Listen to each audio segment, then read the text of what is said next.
right here, be that, be that. Spirit Halloween, spirit Halloween, spirit Halloween, spirit Halloween. This right here, be that, be that. Spirit Halloween, spirit Halloween, spirit Halloween, Spirit Halloween rap is back, yeah, you had it right. These points stick to your head like I was stabbing spine. I'ma take you for a Reaper's ride, better grab a sight. Betty Sharp with the skills, I guess I got a dagger mic. Waited 2 years for this, keep on your pants. Poor George beating me in the battle's a slim chance. When I spray nozzles, it ain't a thick gas. I ain't Ellie Hatchet with a pickaxe, but get back. The executioner will leave your horseman headless. I'm like the smoldering reaper way I force the pestilence. I'm the Pumpkin King Jack, and all of you peasants is bowing to your heavens and excellence of malevolence. I lay you hecklers to eternal rest. I'm just like Hellspawn, the way I burn your chest. The best clowns will never wanna tap in my shoes. If you bugs jump, I'm finna stomp out your beetle. I'm the watcher of your grave, the keeper of the crypt. If you test as act your jester, I'ma watch your chest rip. You could say I got a black heart, I will hunt your home, but it ain't a home hunt when we set up in your backyard. Oh, we ain't done. Savannah, Psychotic, Part 2. I'm back. This right here be that Spirit Halloween rap. All my home hunters know we need that. This right here be that Spirit Halloween rap. Hey, buddy, know we need that. This right here, right here, right here, right here be that Spirit Halloween. This right here, right here, right here, right here be that Spirit Halloween. My fearsome scowl make your spirit howl. Kick down your door and march in my warriors if you're stealing style. What I create's crazy, you easily ain't built like that. My raps will turn heads like stilts, I bet your neck will twist like Reagan from The Exorcist. Act wild witch, I'll X you off my collector's list. Stir the pot like the cauldron is to play Mr. Salty. I'll bury you in the backyard like Darling Dolly. I run with a tech squad, no zombie. Who gon' give someone headless help? Nobody. I'm the Night Stalker, Death Crawler, Death Stalker. You act like Twitch and Banshee, you just a loud talker. You can hide, but you can't run far. I'm in the cut like Buzzsaw, you in the trash like Sunstar. The ladies love me, shorty screaming out, oh, he fine. I am your mommy's favorite, I guess it's party time. This right here be that Spirit Halloween rap. All my home hunters know we need that. This right here be that Spirit Halloween rap. Hey, buddy, know we need that. This right here, right here, right here, right here be that Spirit Halloween rap. This right here, right here, right here, right here be that Spirit Halloween rap.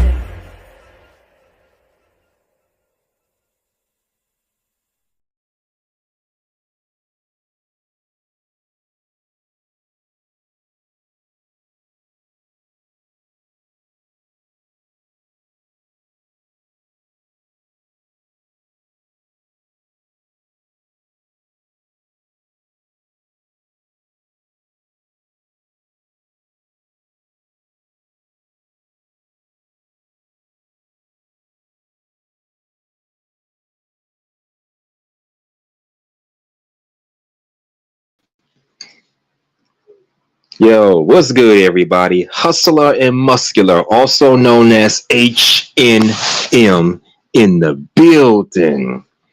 Ladies, get out your feelings, because I'm in the mood for some sexual healing. Yeah. I know Halloween and came and went, but this is my last time doing a Halloween stream. After this, next week is back to the basic streams. And I already got an idea for my next thing. But anyways, shout out to anybody that's in the channel. Okay, shout out to Zara B. I'm surprised you even came over here.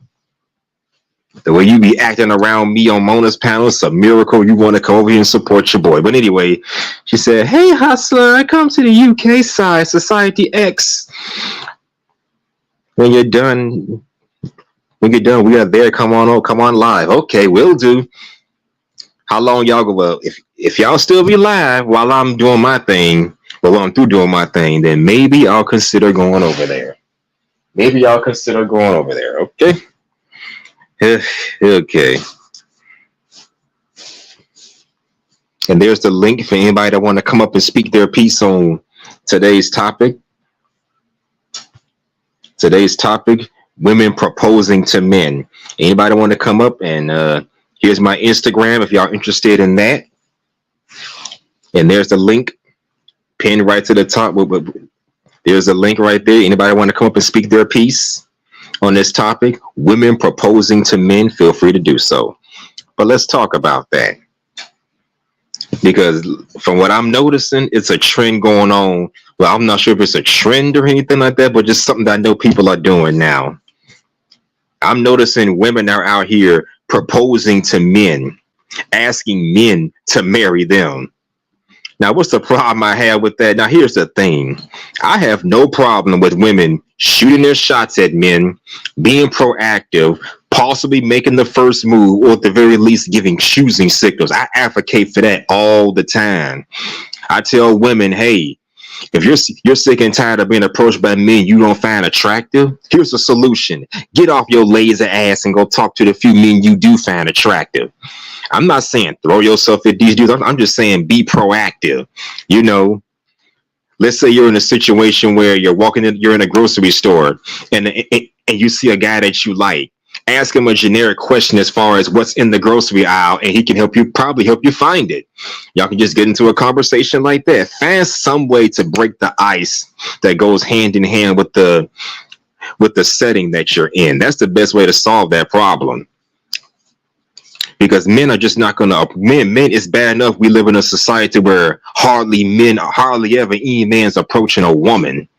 That's bad enough as it is. But when you got women that just act like they're just too good to shoot their shots at men, like it's a man's job to approach me, that's what real men do. Well, ladies, you're taking the fun out of that. Well, society or women as a whole has taken the fun out of that by making them more of a headache and less of a challenge. It's a headache because now we don't have to worry about just rejection.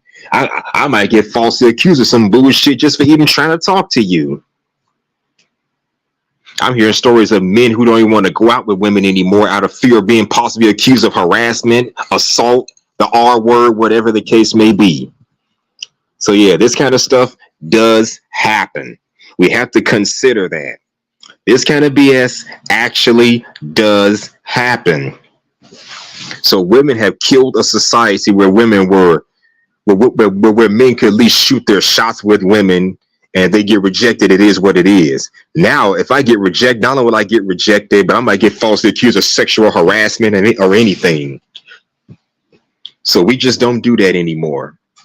And I guess women are latching on to this because now I'm seeing videos of women actually proposing to men, as in getting down on one knee and asking a man to marry her.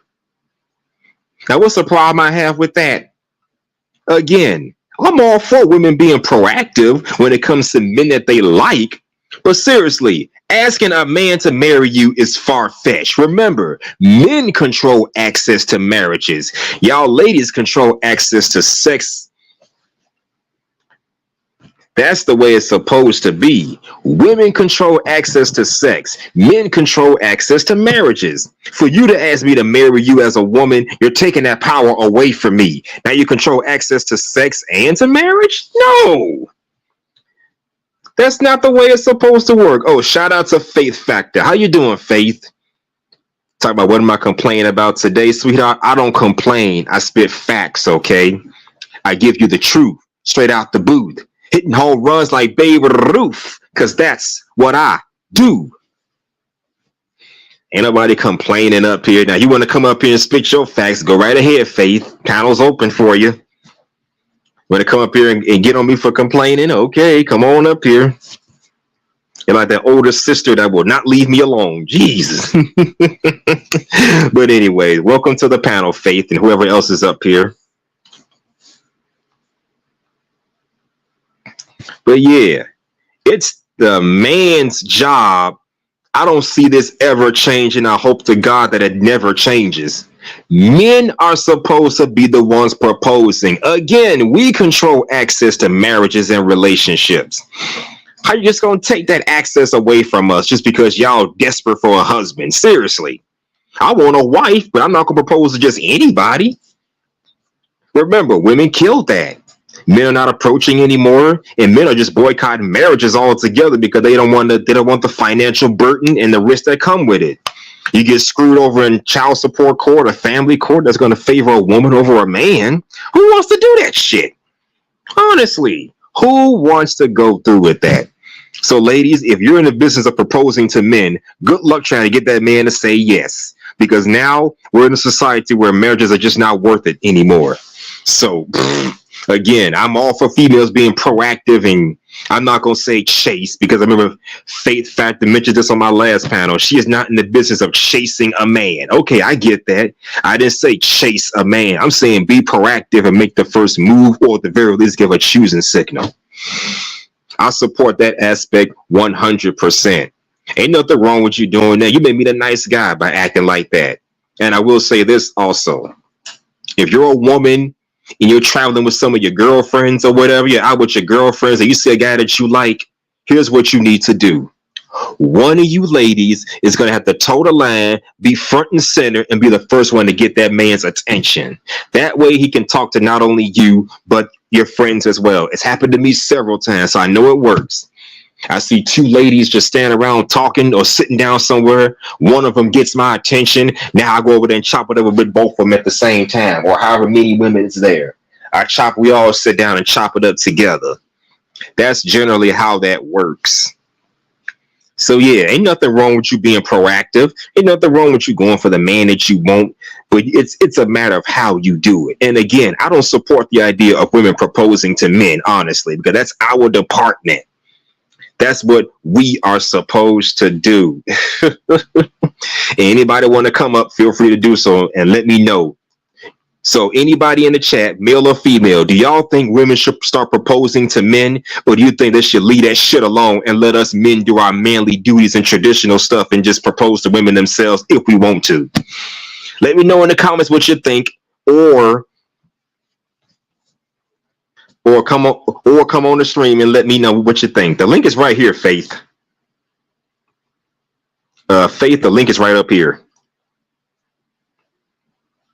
I know it's I know it should be pinned to the top. I don't know, but hold on a second.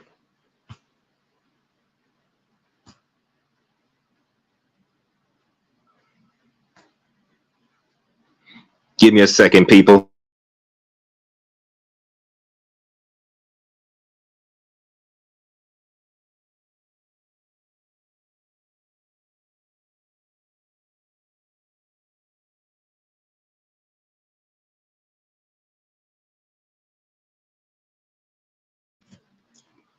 All right, the link is in the description, the comments I meant. So yeah, anybody, so what do y'all think? Do y'all think it's okay for women to start proposing to men? Or do you think it should just remain the way the way it needs to be? Men propose to women that they're interested in. Because honestly, in my opinion, I don't support the idea of women proposing to men, because again, you're taking that power away. It's one thing is y'all control access to sex and access to bedroom fun, but now you want to take away that access and power from us. You want to take away the power of marriage from a man. Now, granted, I can also say this though, even though I control access to marriage, if a woman proposes to me, I still got the power to say no. But again, it's generally my job to do that. Honestly, it's my job to do that. Since when is it a woman's job to propose to a man? When did that ever become acceptable? So when is it okay for women to get on their knees and propose to a man? And I got a crap ton of videos showing that kind of stuff. It's just mind-boggling. So yeah, I think it's just mind-boggling, you know. We still as men need to do our duties and propose to women that we find attractive. It ain't a woman's place to propose to a man. It's just not. But anyways, I digress. Faith factor, what's on your mind, my lady? What's up, hustler? What you over here complaining about today? Now you don't want the women to propose. I thought you men wanted the women to, take the lead, make things easy for you, be more approachable, smile more. What you complaining about?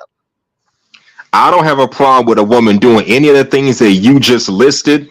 But as far as women getting down on one knee, proposing to a man, something that we men are supposed to do, as a show that we want to spend the rest of our lives with you, that's just something I cannot entirely support. I just can't support that. No, I don't believe in that. That should never change. I understand that we live in a different society where women are not what they were back in the 50s and 60s. Y'all more independent now than you were back then, but you can't be too independent where you're going to take on a masculine. It's almost like taking on another masculine role, another form of masculinity. I control marriages, not you as the woman. That's all I'm saying. Well, hustle and muscle. I think that when men put women in a position where we now have to, be independent, that you put us in that position, and we're doing the independent thing. And now, hold on. Now you guys are, like, oh, you guys got to be a little bit more approachable, feminine, friendly, all that type of stuff. And we do that. And y'all still not proposing. So how long do you think a woman should wait for you to propose? How long should a woman wait? Yes. Well, that's more of a to each his own kind of question. I say you have to wait more than a year. See, we could be waiting for a year, 2 years, 3 years, 5, 10. The next thing you know, your biological clock is ticking. You've been with the same Negro for over a decade and he ain't proposed. Okay, now who does now? Okay, let me say this. You said a whole decade. You got problems if you did been with somebody for a whole 10 years and they never proposed. But it happens though. It happens. I'm not saying it ain't. I'm just saying it. I know what happens. I'm just saying. and not only are you with him for all this time, but you got kids. The kids are like, Daddy, when you gonna propose to Mama? The kids asking you when you're gonna propose. It's really bad when the kids start asking, Daddy, when you gonna propose? When you gonna marry Mama? When we all gonna have the same last name? Okay, first of all, let me say this. You shouldn't be having kids by a female that you're not even married to in the first place. That's one thing. And second of all, if it's been years and he ain't proposed to you, it just ain't gonna happen. Just accept it. Okay. And here's another scenario then. Okay, because you're right. Because I really, now I'm just playing devil's advocate. I'm not really for women proposing to men, but just playing devil's advocate for a minute for the sake of conversation. Say, for instance, a woman is with a man a year. He hasn't proposed. And she goes, okay, I waited the year. You on some BS. And now I'm gone. She gets with the next guy. She wait a year with him. You on some BS. I'm gone. She give it the next guy and the next guy and the next guy and the next guy. Until one day she goes, you know what? These niggas ain't proposing. So that's when she goes, boom, I'm in the danger zone. I'm hitting over the 30. I guess I might as well propose.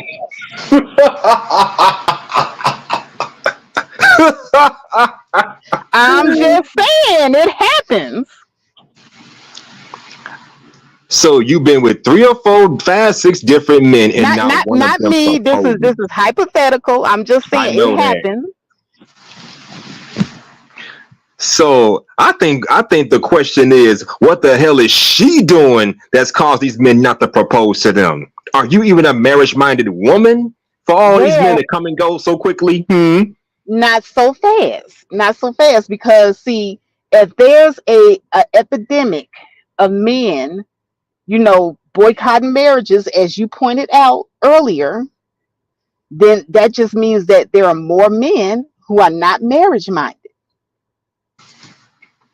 Okay, now do I agree that there's some men who are not marriage minded? Yes. I guess you could say I'm kind of the same way. I can identify with that mindset because I've been like that too.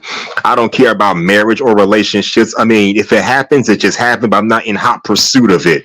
You know, if it happens for me, it just happens for me. So I can understand if a man is not marriage minded, but the question is, why the hell are you choosing non-marriage minded men? And by the same token, why do men and women choose each other if neither one of them want to be in a relationship with each other or get married? My only answer is because they want the sexual thrills. Not necessarily. Now, you were doing good for a second, but here's my take on it. People are just not honest. Well, there's that too. I mean, ain't nobody gonna look you dead in your face and say, I don't want to marry you. I don't want a relationship. I just want to pump and dump. Who gonna tell you that? Right. And so that's the reason why you have more women taking the bull by the horns, and they're saying, okay, if he won't propose, I guess I better do. Oh my God. No. Well, I mean, it happens, you know, and this is where women are finding themselves. Do I agree with it? No. But do I understand it? Yes. Makes sense to me, yeah. But man. So what I would propose to women, because you know I don't get down with the whole women going into marriages on their knees. I would just propose that, you know, we expand the options. You know, there are hey, if you're just dating one group of men, you're limiting yourself. You're limiting yourself. And let's face it, in the Black community, there are a lot of Black men who are commitment phobes. I can relate because I'm one of those types too, so I can relate. So it's not the women per se that must get themselves together. It's the men that need to figure out why they are such commitment phobes, and they need to work on that. Yes, so it goes both ways. Now we already know what's wrong with now we all know men need to get it together, yes, but what about our women in a society where they don't need men? If a man try to assert himself, he's considered toxic, because you know in a marriage you have to be submissive and obedient to the husband and respectable to the husband, the same way the husband got to respect the wife, but nobody wants that anymore. They want independent boss chick type women to just dominate the household. Who wants to marry in a culture like that? So, well, the thing about it is, it takes a man who's an independent boss type man. He has to be a boss in order to handle. Everybody ain't no boss up in here. Well, then, I'm not a boss. Hey, then there you go. And when I say I'm not a boss, I mean I'm not Andrew. You compare me to Andrew Tate as night and day. He's better than me. I'm not him. So therefore, the woman is going to take the lead. I mean, if you're not a boss, if you are not marriage minded, a woman that gets with you, she's going to run it, because hey, you're not going to boss up. I'm a boss. I'm my own boss. I know how to be in charge and, you know, make stuff happen, but I'm my own boss. I'm thinking you say boss, you mean the top Chad, the top tier guy? I'm not him.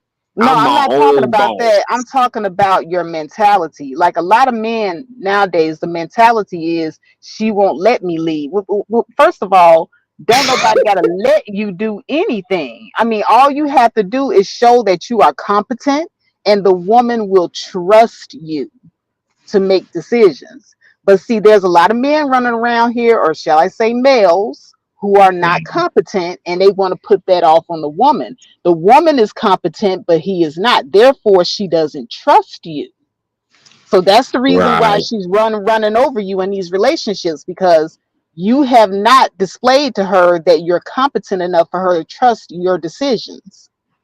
Yeah, that's true. In situations like that, I put the blame on the man and the woman. Now, do I agree that the man needs to boss up and get his life in order? Absolutely. You can't let a woman just run the relationship. You can't let her be in charge over you. You're the man. You be in charge of the damn relationship. That's what a man is supposed to do. But you got some men that are just, what's the term they use? Soy boys. Too many of them out here. So, but then expect a woman to just accept them the way they are. Ain't gonna happen. So that's why I hold men accountable. Now, we're to hold women accountable. Ladies, stop choosing these soy boy losers of men. If you don't know how to be a leader, why are you dealing with him? If he's not a But that's respectable man, why are you dealing with him? Go find a but man that knows how to that's be a what the boss, his movement own boss. that's what the movement of decentering men is about. It's about women, putting the focus on themselves and things that they have control over. Because if the men don't want to boss up and they don't have it in them, then the movement is, hey, you got to focus on yourself because they don't have it in them. Wow. And Or I you mean, could there's just, there's there's nothing else you can do. I mean, because you just said, why are they choosing these types of guys? Well, now a lot of them aren't. yeah, but shoot. And that's why I tell women, stop dealing with these loser type men. So that's why I hold both of them accountable. And as far as in some cases, a man could do whatever he has to do. That don't mean the wife gonna respect him as the leader of the household. I heard a recent story about NBA player Joe Smith. Found out that his wife was doing OnlyFans. He was doing good by her. He was doing everything good by her. But when she found that she does sex work on the side because he couldn't pay the bills, he lost his damn man. And the woman showed no remorse. Mm.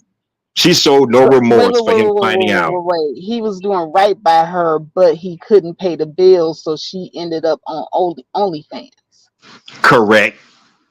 Oh my God. So wait a minute. So what? How was he doing right by her? By trying to be a good husband. That's And just my and what? understanding of the whole situation. Okay, but what was that looking like? Because see, good is relative. Like, what was it looking like? Like, again, that's just based on my understanding of the situation. And based on how he was acting, it's like, wow, he didn't see it coming. But yeah, I held both. He was doing right by her, but she still did him dirty. So this proves that you could be doing all the manly things right. You could be the boss or whatever. You could be doing everything a man's supposed to do, But and he's still it's not not enough for paying some women. the bills. What about And the bill? see, yeah, the bills got to get paid. That's what about him. Like, there's ain't nothing going on with the rent. You cannot have romance without finance. You cannot respect a man if he's not putting out and providing for the family. Well, that may be true, but if you're doing sex work on the side, what's it gonna do for our reputations? Seriously. Imagine your daughter finding out that you do sex work on the side. That's gonna embarrass the living crap out of her. Uh-uh.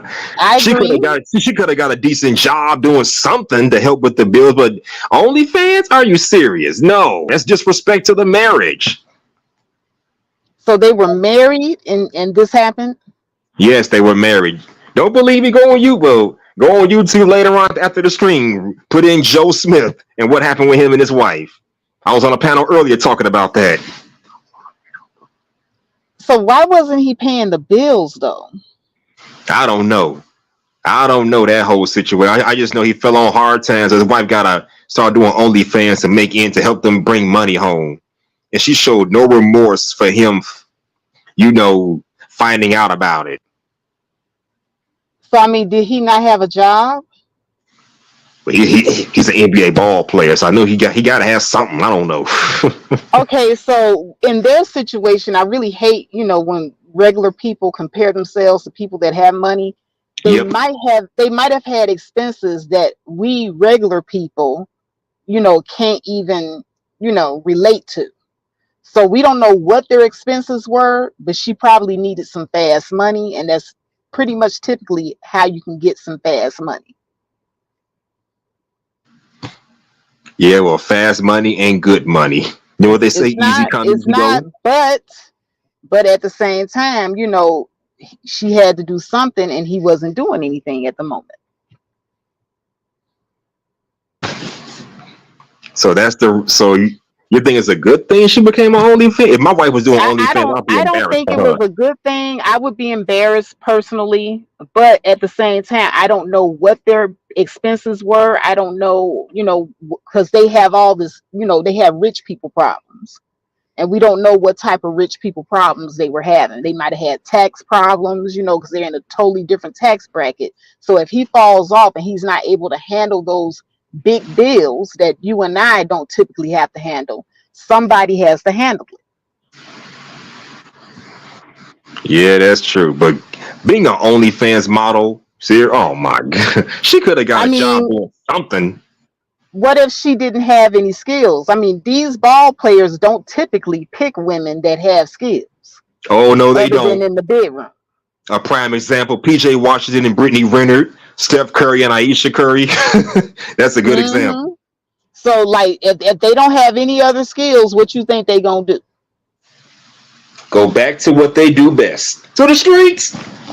And so that's the reason why women's education is important. And that's why I hold the men accountable. Look at these athletes, like you said, athletes choosing all these basic chicks that ain't about nothing and basically belong to the streets. They try to turn them into housewives. Seriously. Look at Stephen Curry wife, Aisha Curry. Still want the attention of other men, even though she got a good man at home. And PJ Yeah, I Washington don't. got involved with Brittany Renner. And I'm like, Brittany Renner just out of control. She even admitted she had a body count of 35. Who wants to marry her little Yeah, 304 looking ass? Honestly. she for the trash. I mean, yeah. Yeah, so that's where I hold men accountable. So yes, men and women need to choose carefully. Now, have I chosen trash females in my time? Yes, I have, but I dealt with them accordingly. If I sense you're for the streets, I'm gonna let you be or not deal with you at all, or deal with you accordingly. We can go out, smoke, drink, have fun, but we're not getting married ever. That's how I deal with those kind of women. They choose poorly, but don't deal with those poor decisions properly. That's all it is. You can't turn a 304 into a housewife, bottom line. Now, I'm wondering if they had a discussion about, him not making the money like he used to and possibly having to downsize, and she didn't want to. And now that's where I hold her as a woman accountable, because if you know that you don't bring the skills to bring the big bucks in, without you having to, bear your behind on OnlyFans, and the next best thing is for you to downsize and get a job.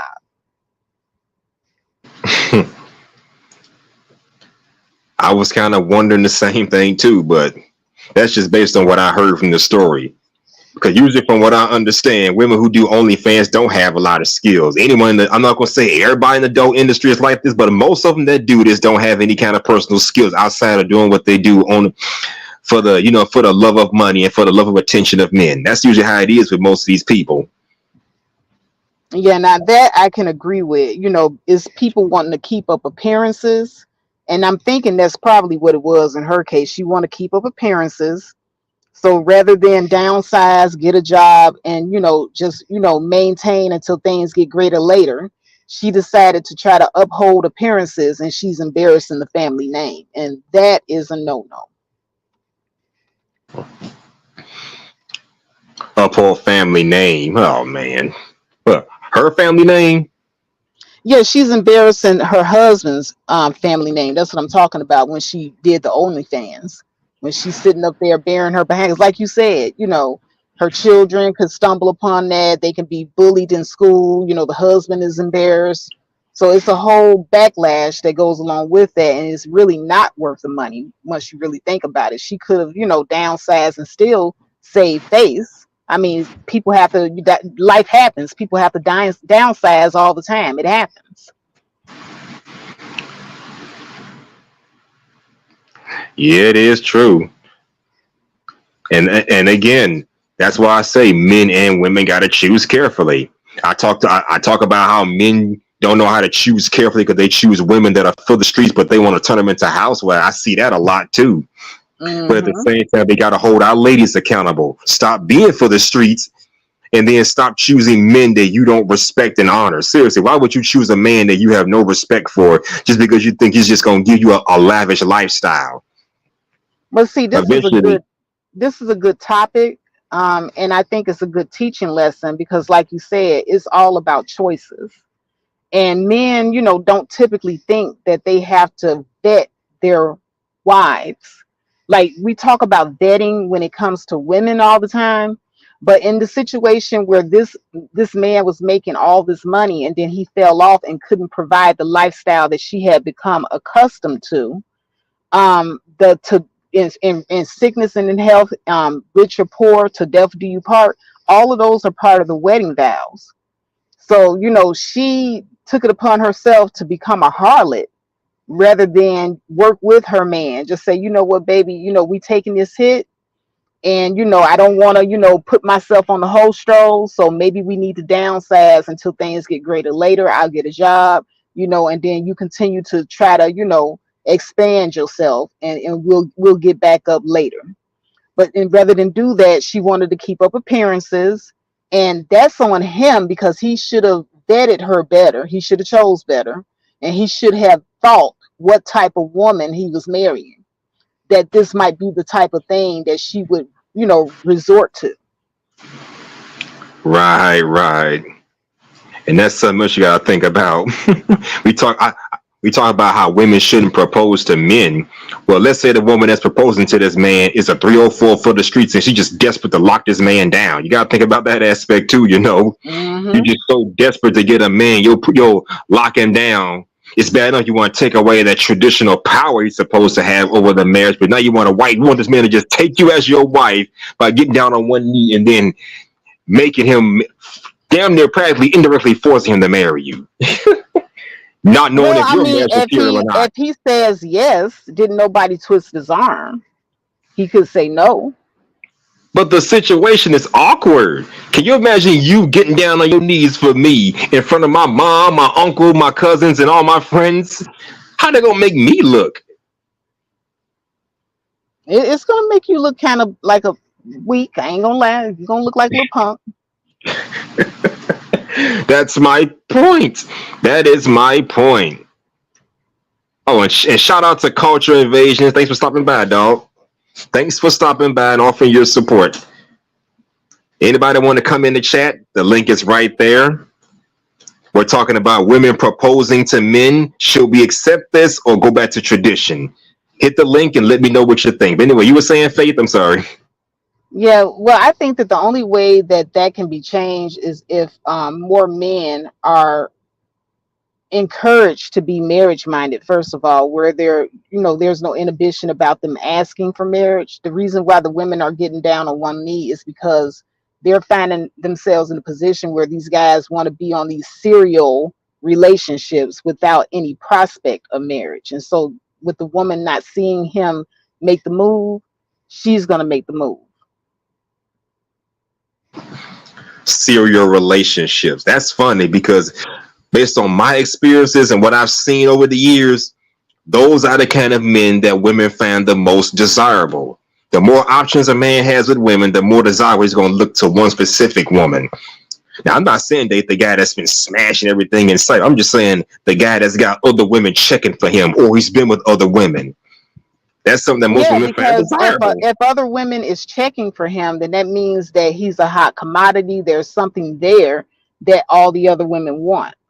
So that's natural. It's the same way with an attractive woman, and she has a lot of men checking for her. There's something there that all the other men want. She's desirable. She's like top shelf. Everybody wants her. So, if you're a top shelf individual and you got all your ducks in a row, you can look for there to be a lot of options for people like that. So that's not uncommon. It's not. And that's what separates men from women. Most men don't want a woman that's desired by other men because it gets too hectic after a while. If you've been with too many men, I mean, I'm talking about as far as hooking up with different men, that's a problem. Men can hook up over and over again until they're old in their 40s and still be desirable. Women can't do that. So you're going to take that so far, Yeah, there's a time limit for women, unfortunately, because of the biological clock, especially those women that want families. And that's the other thing that comes into play as to the reason why a lot of women are going into a lot of marriages on their knees. So I can't really fault the women, for taking the bull by the horn if they feel like this is the only way that's going to propel them forward, especially with men being anti-marriage and commitment phobic, Yeah, and Culture Invasion makes a good point. He says women desired by many men has an inflated ego in the modern world. Exactly. The more men that want you, the more your ego is going to blow up. Well, that's so that's the same can be said. About. The same can be said about a man that's desired by many women.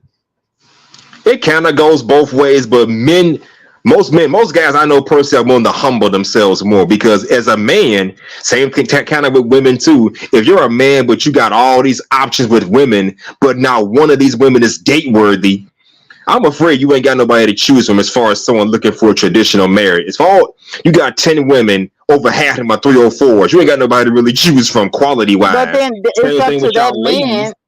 It's up to that man to knock those women that are not even date worthy off the roster. Why are they even on the roster? That's a good. I've been asking myself that question for years. But I guess based on my experience, because we're men, we're horny, we like the sexual attention that they give us. And based on my experience and what I've heard other men say, the ones that are not desirable romantically are the only ones that are legit single. Most of the females who are marriage minded, they already got husbands, they already in relationships, or they're just not interested, or they're just not interested in you. Period. So what do we got to work with? The chicks that are for the streets. That's all we really got to work with. Some of these women that are holding the title of wife are for the streets. I know a few of them running around these YouTube streets. So men are marrying you 304s, you know. They get wiped up too. Yeah, I that's just true. think that people don't have a standard, you know, because there is not. Shout out to Commendable K, aka Spade. You know, I he don't see made him. this. Well, you know, Oh, okay. I'm just, you know, giving him his props because these are his talking points. But he said that, you know, in the black community, we don't have a standard. And so because there's no standard, people are just going out here doing anything. They're marrying 304s. While women are latching on to the same man and he's a pookie. You know, it's just no standard. So we need to create a standard so that there can be a blueprint as to what everybody should be going after. But you know, we have not successfully created that. So we're going to see a lot of people being commitment phobe, or when people do get into commitments, they're marrying women that it's going to turn around and do OnlyFans because they want to keep up appearances. And you know, it's just a big old mess out here. Big old mess. So I don't know who creates the standard. That's the question. I think we as individuals got to create the standard for ourselves. And Culture and Vision said, Derek, no cultural standard, no cultural accountability. Yep, there's some truth to that. In this society, we can't have a standard. Men can't have a standard. Otherwise, it's considered hatred. If my standard is such as you can't be an OnlyFans model, you can't have a lot of guy friends, you can't be running the streets, you got to be a cooperative wife or cooperative girlfriend, possibly a wife. They don't want to respect that. They don't want to honor that. They call that controlling, toxic masculinity, the whole nine. And as far Well, as accountability goes, we know women do whatever they want and don't take accountability, kind of like Joe Smith's wife. No accountability for not telling her husband about her OnlyFans early on. Like that's what she was doing. Now, granted, is he at fault for marrying her little slutty ass? Yes, knowing she was in the adult industry, absolutely. He should have known but better in that's that what I'm regard. talking But about. Like still, the reward system, men are rewarding 304s. Like there's no reason why Cardi B should be running around here saying she's a wife. She got rewarded for being a 304. There's a lot of women that get rewarded for being a 304, and then when the guys marry them, they expect the 304 activity to stop, and it doesn't. yeah. And even if it does stop, they're gonna revert right back to it at some point in their lives. They're gonna go right back to it. What I'm saying is, if men want wives, you have to reward the women who are actually wifey material, not 304s. Yeah, that's true. And if you are gonna reward a 304 to in some manner, if you're gonna reward a 304, give her what she deserves. In this case, penis, and then leave it alone. Because a woman can get penis from any man, but if it's not a man trying to marry her, then she got a problem. Because right now, women are looking at Cardi B. She says she don't cook, she don't clean, she don't do nothing. And, this message is resonating with everybody. So now everybody thinks they can be a wife because they're looking at Cardi. Damn. Is she got still latching rewarded. on to that? I remember she said that years ago back in 2018 or something. People still latching on to that bullshit message. Yeah, pretty much. I mean, she put it out there, and here's the thing. Once people put out things online, make music and all of that, it's out there for, how can I say, eternity. So that message is going to resonate for eternity. The only thing that's going to shut that down is if men learn what the reward and what the how can I say, punishment aspect is with women. If women want to be married, and let's just face it, most women do, most of us do, and that wedding ring and that title is the reward. You have to, if you want a certain woman, if you want a certain woman to be a wife, then you all have to get on the same program and reward the women that have those type of aspects. If you're rewarding Jada Pinkett, Will Smith, Will Smith rewarded Jada Pinkett, and she was like that before he married her. He knew she was stuck on Tupac before he married her. He still rewarded her with his last name and a lot of benefits that she got from him. He rewarded the 304. So, I mean, what are women going to do if we see the 304? The hoes are winning. Hoes are winning. Wow. You're right. The hoes are winning. And that's the problem with us. That's probably why they perpetuate 304 culture. I did a whole show 2 months ago talking about the rise in 304 culture. Now we see why, because they're rewarding this kind of bad behavior. If Cardi B can be a 304 and still get wifed up by Offset, who, by the way, I think is no better than she is, because he's her Pookie and Ray Ray basically. So right. In a sense, they're perfect for each other.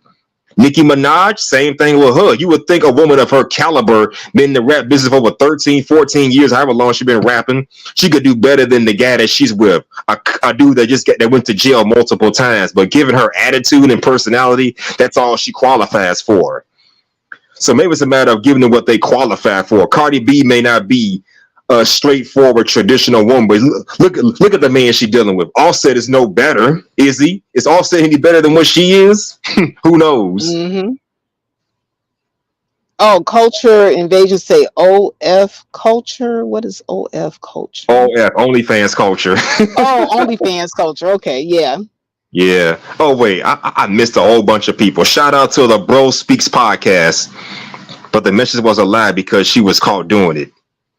Doing what? Oh, damn. I think I missed something. He also said marriage is more for fame than it is for anything. That's the problem, especially with these celebrities.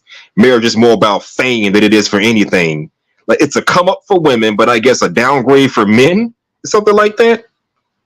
And Culture Invasion says awarding bad behavior and simping, having a wife and married are not words using the black culture overall. No, it isn't.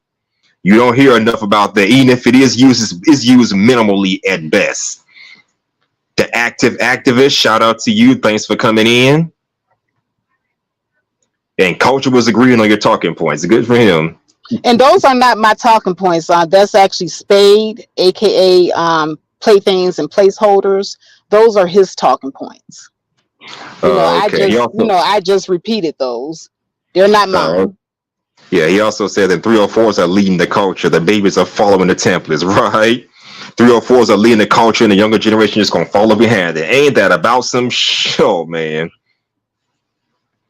You got a lot of people in the building. They said, Playthings and Placeholder. There's no way to know if someone is marriage material until you get with them and ask questions. Marriage is not a reward. Marriage is not a reward, and men are marrying 304s to prevent them from being with others. 304s are not winning. Well, if the that's a good point. Are they really winning? Well, they are if they're getting what they want. See, the thing about it is the reward is when the person is getting what they want. So the women are wanting the title wife, And so the reward is they get that title, they get to take that title and they get to lord it over everybody. You look at how they do right here on online, and then even offline. I see a lot of women, my husband, oh, I's married now, and they do it. I mean, this is something that women covet. So yes, it is definitely I'm a woman, I can tell you, it's definitely a reward for women. Yeah, but he also said that marriage is not a reward for men, and many men will marry 304s to prevent them from being with other people. So Now take I a agree with 304 that. just to keep her to yourself. Yeah, that's crazy. Shit. That's crazy. I mean, you're the 304, you'll never have her to yourself. That's always going to be for the street and for the community.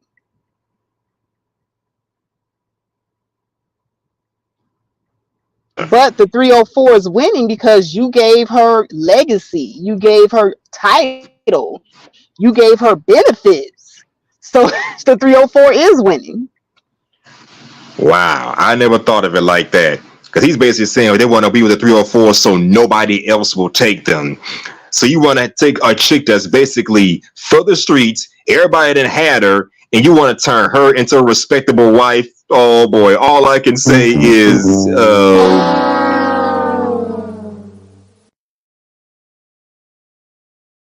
I like that sound effect. the price ain't right. The price ain't right. It's just a real crapshoot. But yeah, but anyways, I'm gonna pass the mic to Brother Spark. I'm sorry, Brother Speaks. What's going on, man? Hey, what's going on? Hey, Faith, how you doing? What's Oh, yeah, I up, know bro? each other. Yeah. Well, I mean, that is a true statement. But the thing with black men, particularly, we don't know how to reward and we don't know how to punish, and that's the biggest problem. Why we have a lot of these chicks who are 304s like that. In like other societies, they only give 304s a certain amount of things that they get, but they keep them to the side. They're not marrying them. They're not trying to make them wives. There's a separate thing for wives and 304s. Unfortunately, because of our community, we're so, like you said, we don't have that standard, and a lot of that does come from economics. It's all over the place because we don't control, as far as the men, we don't control the whole economics. That's why, a lot of these chicks will go OnlyFans, do whatever. And these dudes who, because they don't have that reward system, they don't have any means to be a boss of their own selves, never mind of the chick, but their own selves, they'll deal with a 304. Or that the chick will hide and be a 304 and he won't know anything because she knows she can get away with that because he ain't gonna check her or nothing like that. So it's sad either way.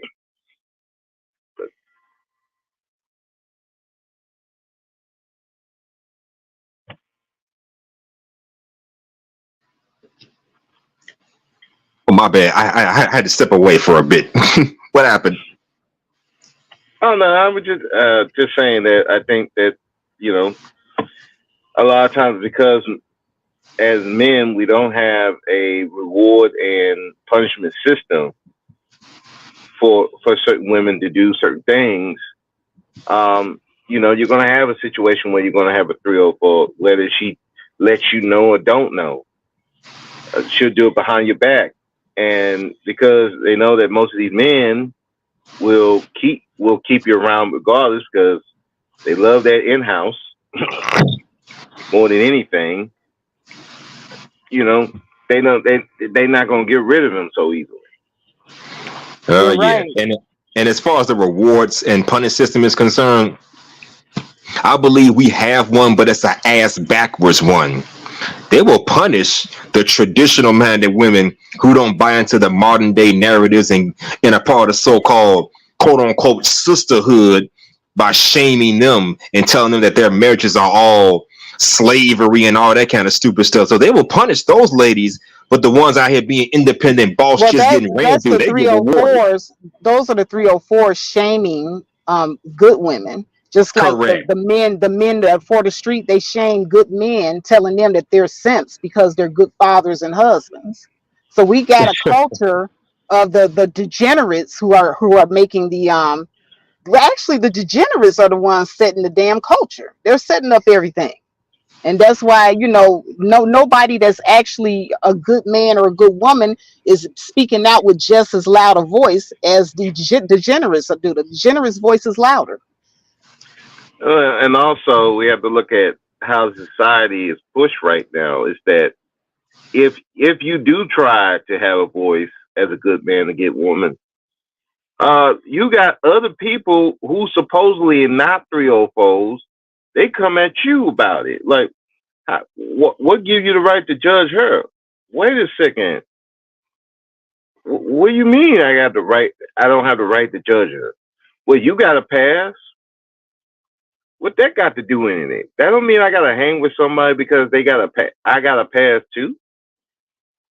And that's for men and women. It's like, oh, they got a pass. You shouldn't be judging. I'm like, bro, I have a pass. That's why I can judge them even more harshly than the person that don't, because I understand where that person is going and how it's detrimental not only to themselves but for the people around them. So yes, I have the right to judge even more harshly on them than the person who don't have that pass to draw from. Because again, because at the end of the day, I need to protect the good people, the good men and the women from people like you, because you're the ones that create these people to become these 304s and these whoremonger men. See, we don't want to understand that hurt men and hurt women cause hurt men and hurt women. There's a lot of reason why there's a lot of dudes who are marriage phobic, because they've seen how these dudes get ran through in these marriages. While these women are phobic, same thing. They've seen how they've been married. None of them are happy. They just sitting there because it's an obligation, or we're gonna do it for the kids. And they're not happy. The kids see they're not happy. So when I'm growing up, I'm like, wait a second, why I want to get married and be in the same position that my mother was or my father was, where we were just unhappy. It's that pretend smile, and people thinking they get away with that stuff. But no, people see it, people watching. They may not say nothing, but we watching. But now it's like, okay, I see that y'all were unhappy in this marriage. Why I want to put myself through that? But here's the thing, like placeholders and playthings said, bro speak. When these people, are in these unhappy marriages and they're just staying there doing it for the kids or whatever. Like, look at Will Smith with Jada. They over here talking about they separated and they ain't called each other husband and wife, and Jada continues to embarrass this man, and he continues to apologize for her and cop pleas for her. He's looking like a whole simpleton out here. Wouldn't you have more respect for Will Smith if he just kicked her to the street? Yeah, I would have. But see, he's not, and so therefore the 304 is winning. So she continues to have his last name, which Will Smith's last name means a lot. Think of all the movies Will Smith was in. I think it was Men in Black and I Am Legend, and what was that other movie that he was real good? Independence Day. Independence Day. All these good ass movies he was in. I mean, this guy. Like I said, she married a powerhouse. She is benefiting, okay? She over there living in a big house. I mean, she's free to be a hoe. He even let her be a hoe. They got a arrangement where she can have entanglements. I mean, she winning. I'm sorry. I'm sorry. August Augustine. Yeah. Wow. Yeah, and she screwed that up. So I mean, she can be married. She can have access to the money, the fame, the name, the legacy. How's she not winning? Yeah, Well, that I is mean, true. she's winning. But I will say it to say. I mean, in her, I guess to us she might be winning, but to her, she don't seem like she's winning because otherwise she wouldn't be yelling and screaming every day about how terrible I need to feel worthy and like, but you married, you're living the life that other women would want. They would literally give their right arms to get, and you still ain't happy. So, in some aspects, yeah, she's winning, but I mean, can you really? It's hard to say that she's winning if she's still complaining, writing books, saying how her life was a mess. I wish I would have been with Tupac. I mean, is it really she really winning? I mean, at this point, I would think more. Well, I mean, look at this comment. Yeah, play things in place. So it said, he said, if marriage is a reward, then marrying down was not going to be a thing. No one would divorce. We don't raise girls to be wives and boys to be husbands anymore because of no value. 3 or 4s are winning only in our minds. Y'all think it's just a mind thing? Please, okay. Jada Pinkett, like I said, she got the title, she got the money, she got the fame. She's sitting up there in the big house. I mean, even if she's just entitled. I'm just be honest with you. Jada's entitled. She too entitled to know that she winning. But everybody from the outside can see she winning. She overhit and cheated on her husband and everything, and he still won't divorce her. He don't believe in divorce. He said that on an interview. He don't believe in divorcing.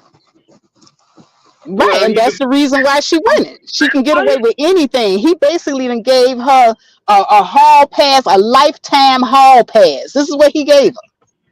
Well, okay, now this is where I kind of. Now this, I'm going to cut you off, but this is where I kind of hold Will accountable. Not only did he choose a female that's basically not on his level and belongs to the streets, but for what I understand, he was married sometime in the early 90s to another woman and had their first son, Trayvon, and he cheated on her for Jada. So yeah, that's his little monk ass for not doing right on his part. He was in the wrong for that. He should have stayed with his other wife. They had their first son by. So yeah, I do kind of blame Will for this nonsense too, you know. Right. I mean, yeah, Will is entirely to blame for this. Like he's to blame for creating Frankenstein, which is Jada.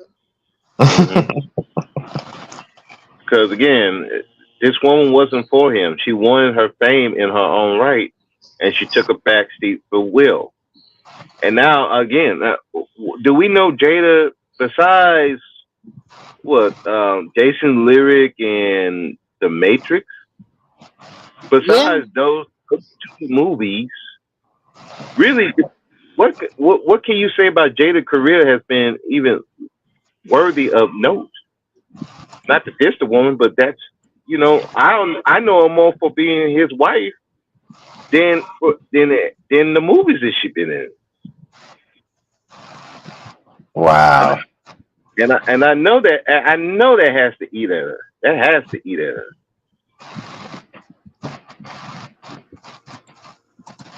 Well, I know a lot of people look at Kanye West as being goofy and he crazy and all this type of stuff, but I have to put a little bit of respect on Kanye's name because Kim Kardashian was out there, boy, she was acting a real monkey. And guess what Kanye said? Bitch, I'm out. There's 1,000 yous. There's only one of me. And he went and found one that looked just like her too. And guess who's fighting to stay relevant right now? Kim. Yeah. So like I said, that there is a reward system. He rewarded her with his last name, West. And he took that shit back too. Yeah. He been took that back, as a matter of fact, you know. And by the way, you know, and shout out to Eugene Steele. Thanks for stopping by. And by the way, Nightbot, please stop acting a fool in my chat. Eugene Steele is cool. Okay? Nightbot, get your act together if I have to kick you out of here again. Come on. Now let me see. Where was I?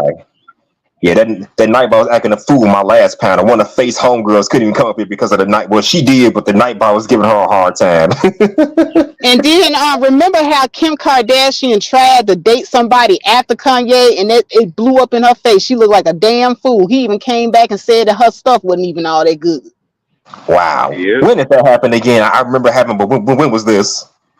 Oh man, this is about what, a year or two ago when that dude came out. He was just dragging Kim Kardashian name all throughout the media. He was embarrassing the hell out of her. Kanye had to step in and tell him to cool out. Yeah, that white dude. Wow. Yeah. It's it. So like I said, there is a reward and punishment system. He rewarded her when she was like, being a good wife, being a good mother. Then she want to run amok, punishment, hey, you cut the fuck off. That's what Will Smith should have did. Yeah, but and that's the thing, being publicly married and having that particular image. It's like it would look bad on him early on. Now, yeah, I don't think anybody will fault him for divorcing her. But then, earlier before, yeah, it would look very bad on him because he already had one failed marriage. Now you got another one. Now they're gonna be looking at him with that image that he had. So it's kind of like, it's one of those things where I think it's more of the image issue than anything. It's like he don't want that image to go out there, but at the same time, at this point, I think you need to risk it. I mean, you might as well cut her a check and go about your business. And I know, and I guess the money part too. And like, shoot, at this point, I mean, she's just gonna keep going till she just destroyed both of your reputations. And yeah, but that's up to him, really. Okay, now active activist said her happiness be damned. She winning because if she's not winning, we need to see happiness is winning. What happiness? She wants a man that's been dead for 26 years, 27 years. You call that happiness? But see, the thing about it is that's on her and that's on her mama, because they were so money hungry. They was just looking at Will's money, but Jada never loved Will, and she resented the fact that she had to marry him. She resented the fact that she got pregnant by him and had his kids. She didn't even want to have his kids. Wow, damn, that's crazy. So she's doing stuff that she really didn't want. It sounds like with Aisha Curry and Stephen Curry. Sound like the same situation, only, real difference is I don't think Aisha's cheated. Well, I can't say cheated on, but, the only difference, she haven't slept with other men as far as we know. But it sounds like the same thing. It's because she wanted her own fame on her own right, and her family pushed her to marry Stephen because she said, "Hey, this dude's rising. You need to get on that train." And exactly, and that's the reason. Yeah, and it seemed like the same with Will and Jada. It's like, "Hey, this train rising. You need to get on there." Mm-hmm. But but these women heart don't be into these men, so they sitting up there in a marriage is loveless, it's not fulfilling, and so they're gonna start acting out, and eventually they're gonna embarrass you. Yeah, and Will is not, and again, men are not stupid as people, as much as we want to say our egos. Men eventually gonna find out, hey, you're not with me because you love me or desire me. Yeah, you're here for the money. So, okay, we're gonna act accordingly.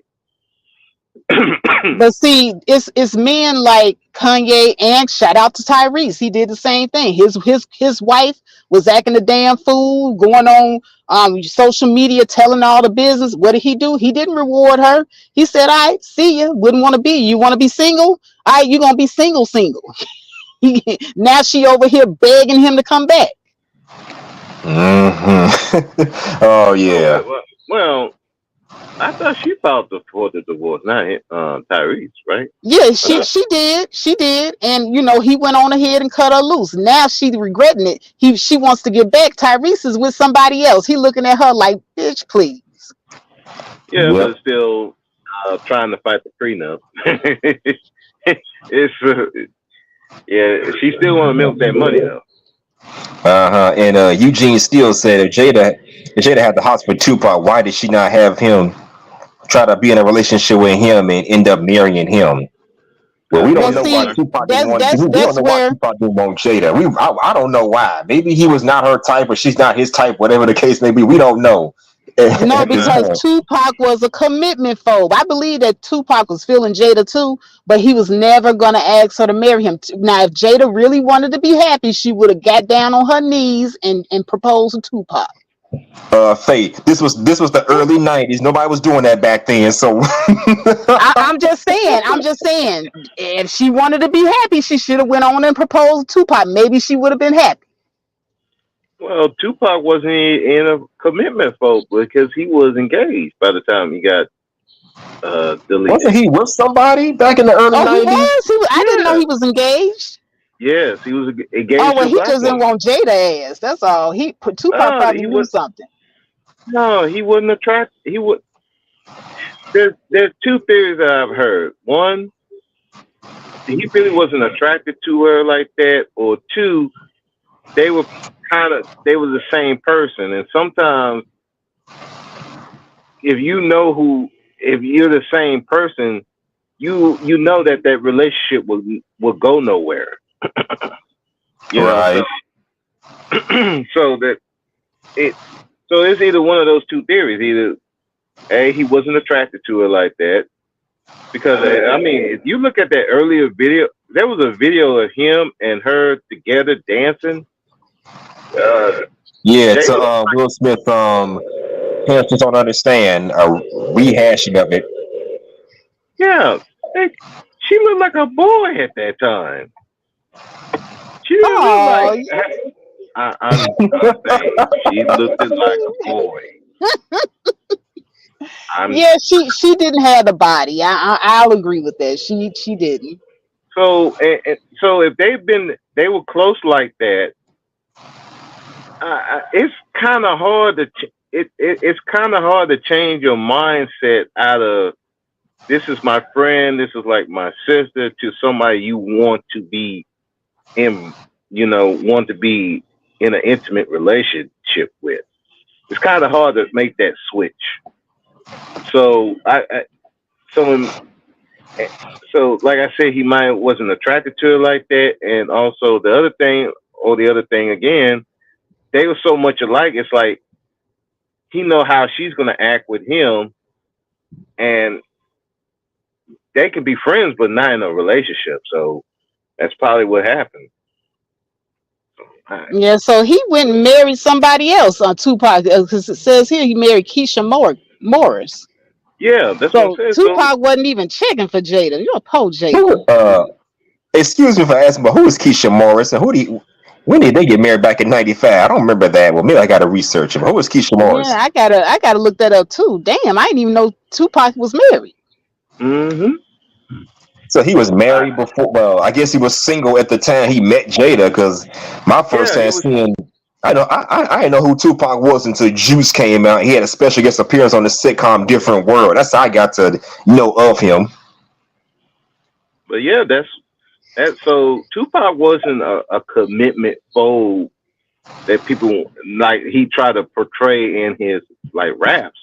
He was actually he was dating Madonna for a bit. Oh, I Well, remember that. So this dude wasn't a commitment foe by any stretch of the means. It's that was just him and Jason just didn't click for whatever reason. So and I guess she was more into him than he was into her, and unfortunately she got with Will because again that was his stock was rising.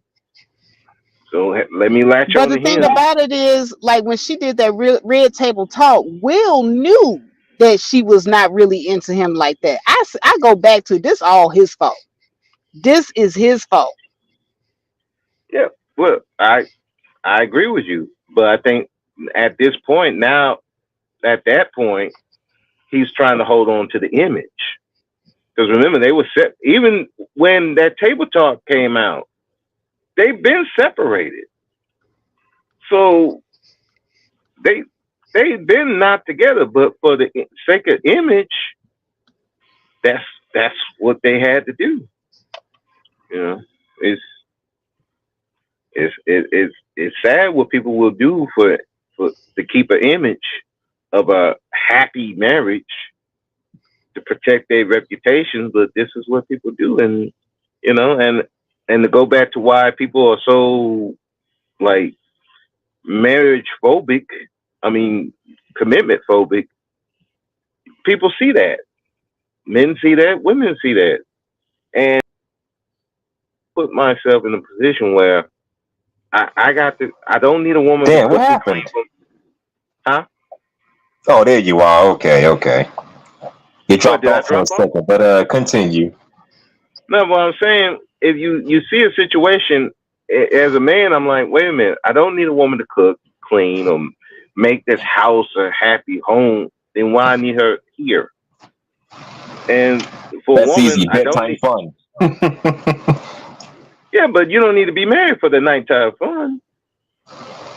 And there's your problem. That's true. We can thank women's liberation for that. Thanks to the women's liberation for that. Yeah, I could be that, but it's not like some of these men were fighting that. Like, no, we need to go back to tradition where I got to take you out on dates and stuff to get the in-house. So, you want to give me the vagina on the first night? Oh, cool. I'm for women's liberation now. But there's a price to pay for that. Now you don't know who's the 304 and which one's the good girl, because a lot of these quote unquote good girls will defend these 304s.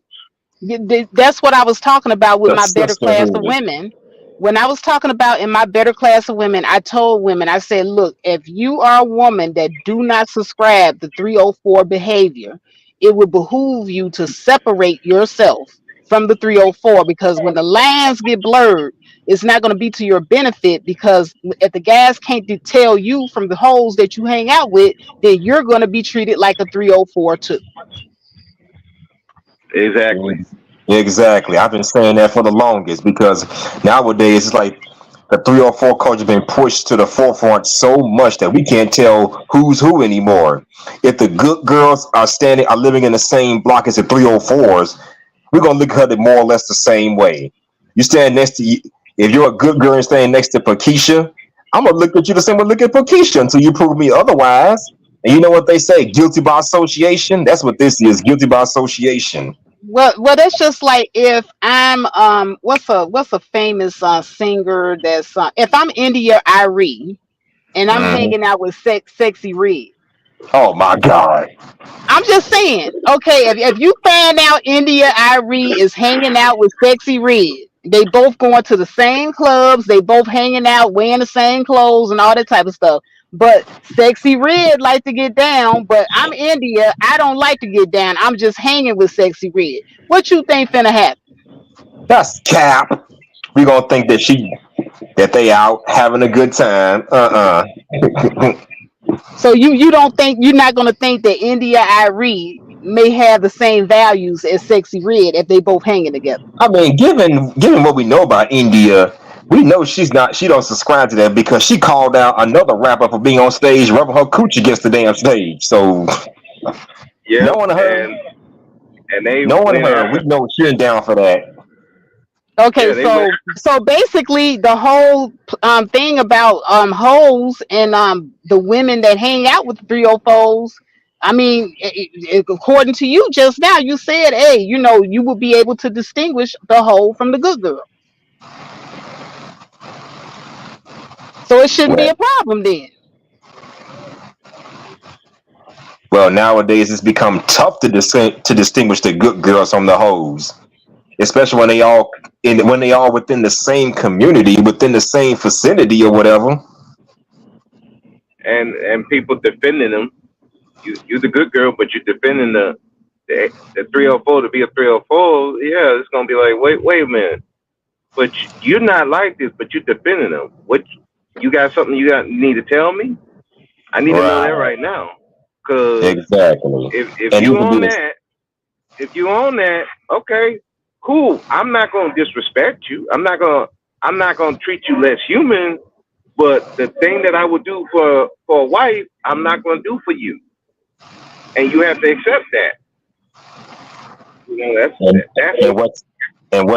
know, what's ironic about that is the fact that these will be the same 304s shaming these so-called traditional good girls for, not giving into said culture. But if you are a traditional good girl and you're allowing the shaming to affect you to the point where you're defending the 304 behavior, even though you don't subscribe to that morally, then that puts you in the same boat as the 304.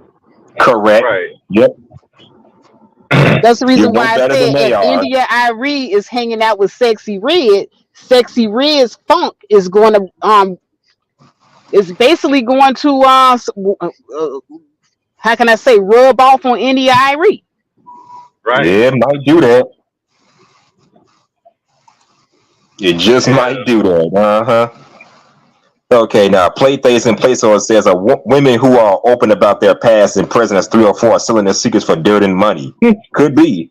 Women not getting paid are 304s that have to be watched for, that have to be watched out for, and they win if they let you, and they win if you let them win. Y'all agree with that statement? Let me see. Where is that statement? Say it right again. What was the statement? Oh, the women who are open about their past and present as a 304 are selling their secrets and dirt for money. The women not getting paid are 304s that have to be watched out for, and they win if you let them. I agree. That's what I'm talking about. Like Jada, she stuck up in there. We thought Jada was a good girl, but come to find out she was a 304. Anybody want to come up here? Anybody want to come up and speak your piece? The link is in the chat. Feel free to come up and speak your piece. But anyway, continue, folks. Link is right there. Yeah, but that's. Oh, go ahead. Yeah, and it's sad that it comes to that because when people was thinking about a power couple that you should admire and be like, Will and Jada was like the top. That was one of the top marriages that people wanted to be like. Will, the good guy, he's the family man, and the good father. He did those songs, did the movies with his son.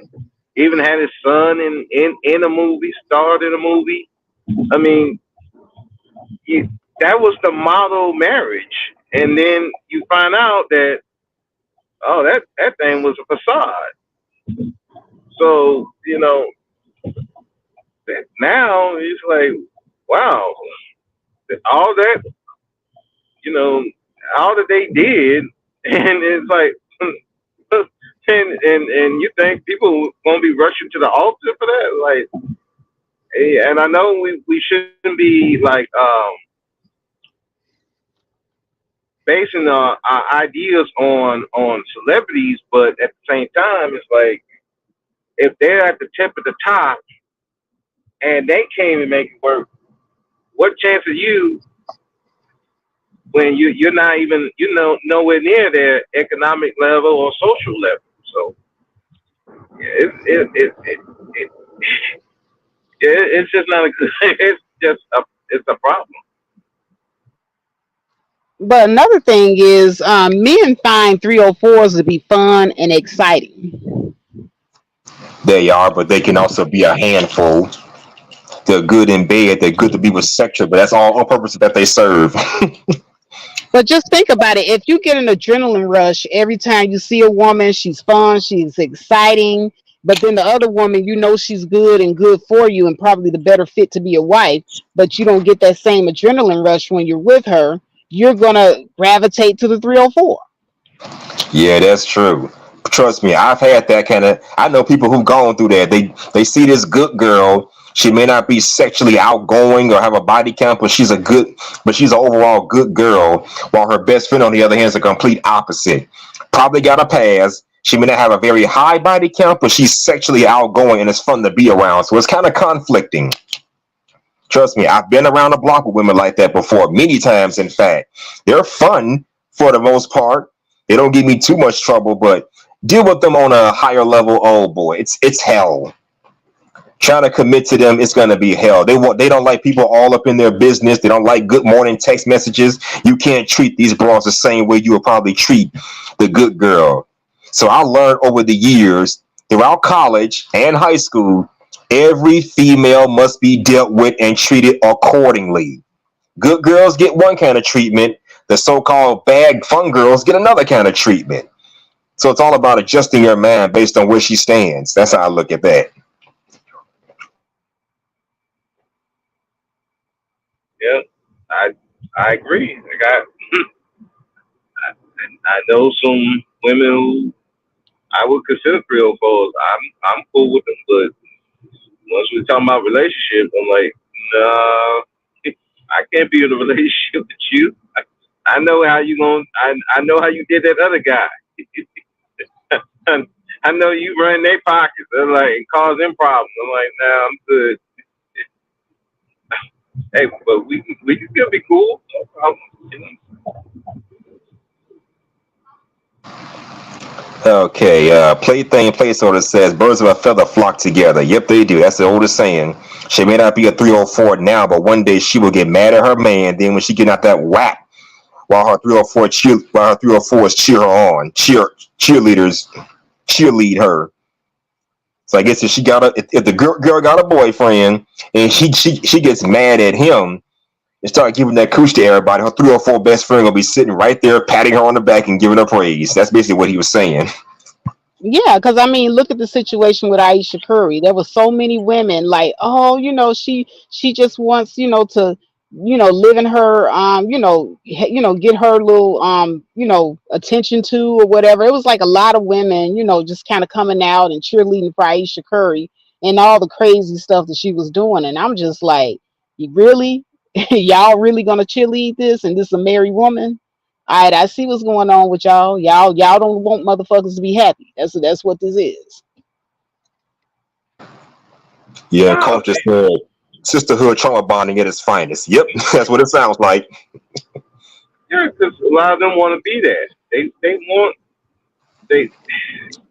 Sadly, there's a bunch of women who married, even in relationships, they want that type of attention from men. They want that they want to be able to have that option that they can get out at any time. And sadly, you know, it's a sad thing when they're not happy. Instead of being, hey, if you don't want to be in a relationship like that, you don't want to be in a where you feel that you're in control, move around. That's not a problem. But you know, they gotta have that title.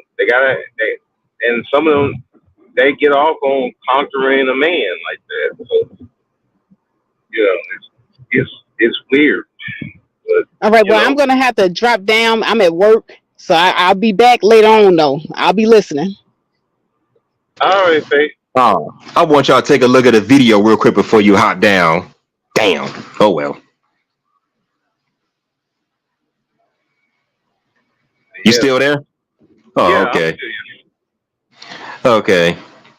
Now here's a video about the initial topic about proposing to men. Take a look at this one.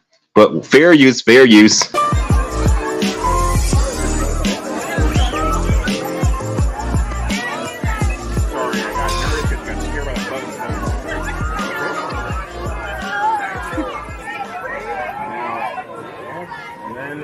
give each other.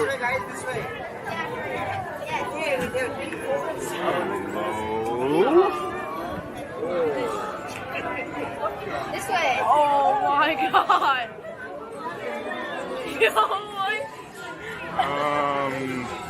Ladies and gentlemen, he said yes. Woo!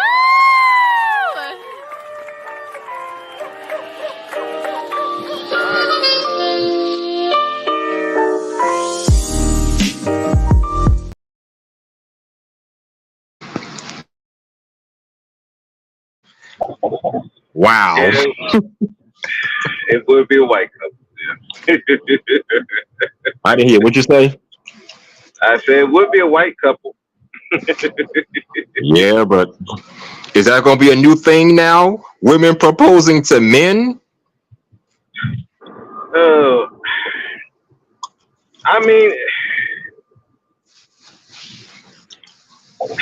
man, I don't know, man, because I don't see a lot of women going to. I think there's some aspect of the tradition that they still want to follow, and for a woman to propose to a man, a lot of other women gonna see that as desperate. So I don't think that's gonna. I don't think it's gonna catch on like people think it's gonna be. But you know, there gonna be some women that's gonna do it. I mean, but the catch on like not all like the majority of women gonna be proposing to men. And like, yeah, I don't think that's gonna happen. They probably just stay single and do that.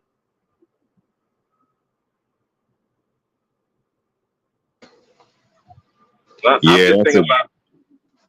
I'm just thinking about like, okay, how does it look to your family, to the woman's family? Wait a minute, you proposed to the dude? What this dude doing? That's a good point. Like, why? Oh, he don't want to marry you. Why are you with him? Why are you still here? What you doing?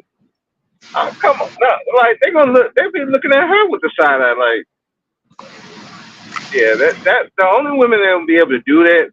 That their family don't have no influence over them, or their friends. They don't have no influence over them at all. Wow.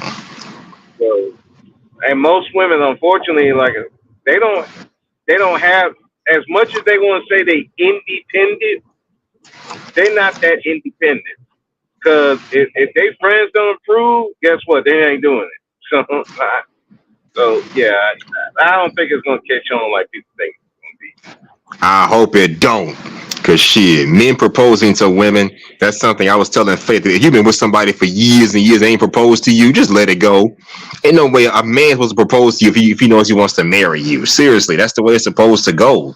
Now, if he got cold feet or something, then now you got cold feet or you're committophobic, that's a you problem right there. But she can't put all them expectations on you. You know, y'all been together for some years now. It just don't work that way. No, and my thing is always with I don't think any woman shouldn't be waiting no more than 2 years for a guy to at least even talk about proposed marriage. 2 years, that should be the longest you should wait. If he's not even after 2 years, no, you got to go. You know, it's that 10, 15 years, 20 years. I'm like, shit. I wouldn't even do that stuff. I'm like, and I know somebody who's done that, and like, why are you still here? Whoa. Never mind her. Like, dude, why you have her around? Like, you don't want to marry her? What's going on with you? Like, what's the deal? You just gave up. Like, well, I around. I guess I got to do it. Like, no, dude, you settling and those don't last long. Like, they wait for 20 years getting married and they divorced the next year. Like, what was the point? That's so crazy to me. Yeah, that is true. So like I said, you said 2 years. I know if it's been 1 year, you know what's up. Well, the reason why I say 2 years is because, like I said, 1 year, to me, 1 year is like, 1 year can go like that. Just look at this year. This year, it's 2023. This year has gone by just so it's like that's why I would say 2 years. Because years go by really, especially you got stuff going on, you won't even notice that the year's gone just like that. So I do say like 2 years. Now I will say, like, if they're not even like mentioning marriage within a year or something like that, even if it's just like, no, I don't think we should get married right now. It's only been a year. Yeah, that's a sign that, yeah, it might not be. It might not be there yet, but 2 years definitely. I'm like, no, 2 years is way too long. Now, once he proposed, if he ain't married you within that 2 years after proposing, yeah, it's time to go. Something going on. He cold. You know, he got his money, and I'm sorry, that time for struggle of is over. Too much stress is out here to be dealing with struggle. Yeah, that is true. Okay, I'm gonna call him PNP. He said 304 is luring men and give what they want in order to finesse and use them. Women who claim not to be 304 struggle to get married because they believe men should cater to them only. Should be a two-way street. Yes, it'll be a two-way street. You both got to be fit for one another. You both got to cater to each other. The man does his part, the woman does her part. You know, that's what it's supposed to be. Exactly. It's reciprocal. You know, and a lot of times people go into these marriages is not reciprocal. They think she got to do it for me. She got to take care of me. I'm the one bringing in the money, or if he even not bringing in the money, I'm the man. I'm the man. Or she's a woman, like, happy wife, happy life. I'm like, no, it's supposed to be both. Because if the wife ain't happy, the marriage ain't gonna go nowhere. But if the man ain't happy, it's definitely not gonna go nowhere. So it's like, yeah, you can play the happy wife, happy life. Women supposed to be submissive and all that stuff if you want to, but if you're not giving them a reason to do that, guess what? You're gonna be having problems. Yeah, that is true. And that's like we said earlier, they're not trained to be wives, and sometimes as men, we're not trained to be husbands, or at least taught to be husbands. Oh yeah, and speaking of marriages, here's a video clip I want you to play. I got to run downstairs real quick, but here's a video clip. I'm gonna play this. It's a minute long, and I want you to give us your thoughts on it. Okay, here it is. Fair use. Fair use. In today's day and age, you shouldn't be getting married until you're at least 35. That was my next question for you. As a man, what age should you consider getting married? So I have, this is my thing that I tell guys. I think 35 years old, had slept with at least 50 women, 100K per year, you're in shape, and you got 6 months to 1 year of savings. All right, done. I got to get married. I've done all that. That's easy. Here's the Republic right there. So that is a recipe for a terrible marriage, by the way, guys. Waiting until you're 35 and have slept with 50 women, that is a terrible recipe for marriage by every available data point. It turns out that you are much better in terms of getting married if you get married younger, if you do not have a wide variety of sexual partners. All the stuff about, being in shape and having money and all the rest of, you should try to do that, generally speaking. But this notion that you wait until you're 35, you've already made a bevy of mistakes that have shaped your character and made you much more rigid as a person, and that you should have had a basis of comparison in terms of sex of dozens and dozens and dozens of women. No, the data do not support this, and it's stupid.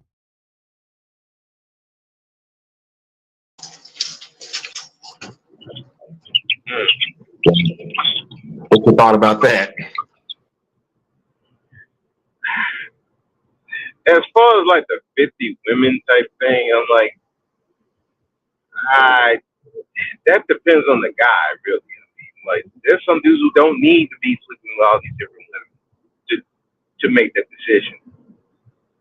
Now, if you're the type of dude that like women like that, well, yeah, probably, yeah, you might want to wait till you get that out of your system. Now, as far as the age, you know, I don't agree with the whole. I don't think that's the thing. It's like I was looking at the studies, and they say the latest like a man should be getting married is like 32. For the past 32, the less likely it's going to be successful. And for women, I think it's between 25 and 29. So I get where I see where both parts are going with that, because I do think like a man particularly, you do need to be more established, because I don't care how independent these women say, most of the men are going to be forking up the most of the bills. They're going to be paying most of the bills, especially the big bills. I don't care how much these women say they be independent. You're still going to be forking up the majority of the important bills. So, yeah, I do think you need to be more financially stable, and just being stable as a guy, you're not going to get that maturity real young, you know. So yeah, I think again, but I understand from where the other guy is saying, too old, yeah, you be set, you're not as flexible as you get older, because you live your own life, you have your stuff set in stone of how you're going to act, how you're going to be in a relationship. So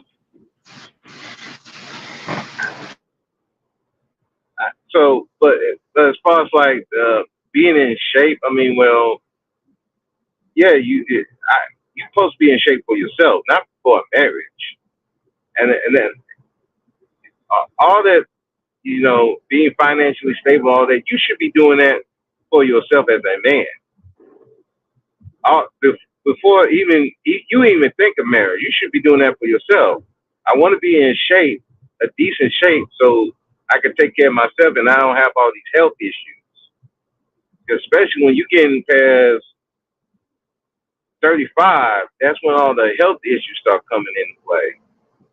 So yeah, you need to be doing all that before you even think about even marriage. So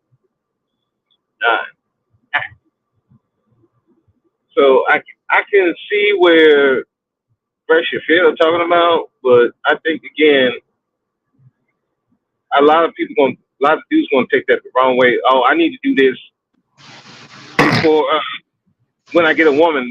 Then now I need to be prepared. No, you need to be prepared beforehand. I get that. Yeah, I kind of get that. Maybe I took it the wrong way myself, because I understand you don't want to get married too young because you're not experienced enough. But at the same time, I don't believe in getting married too old either.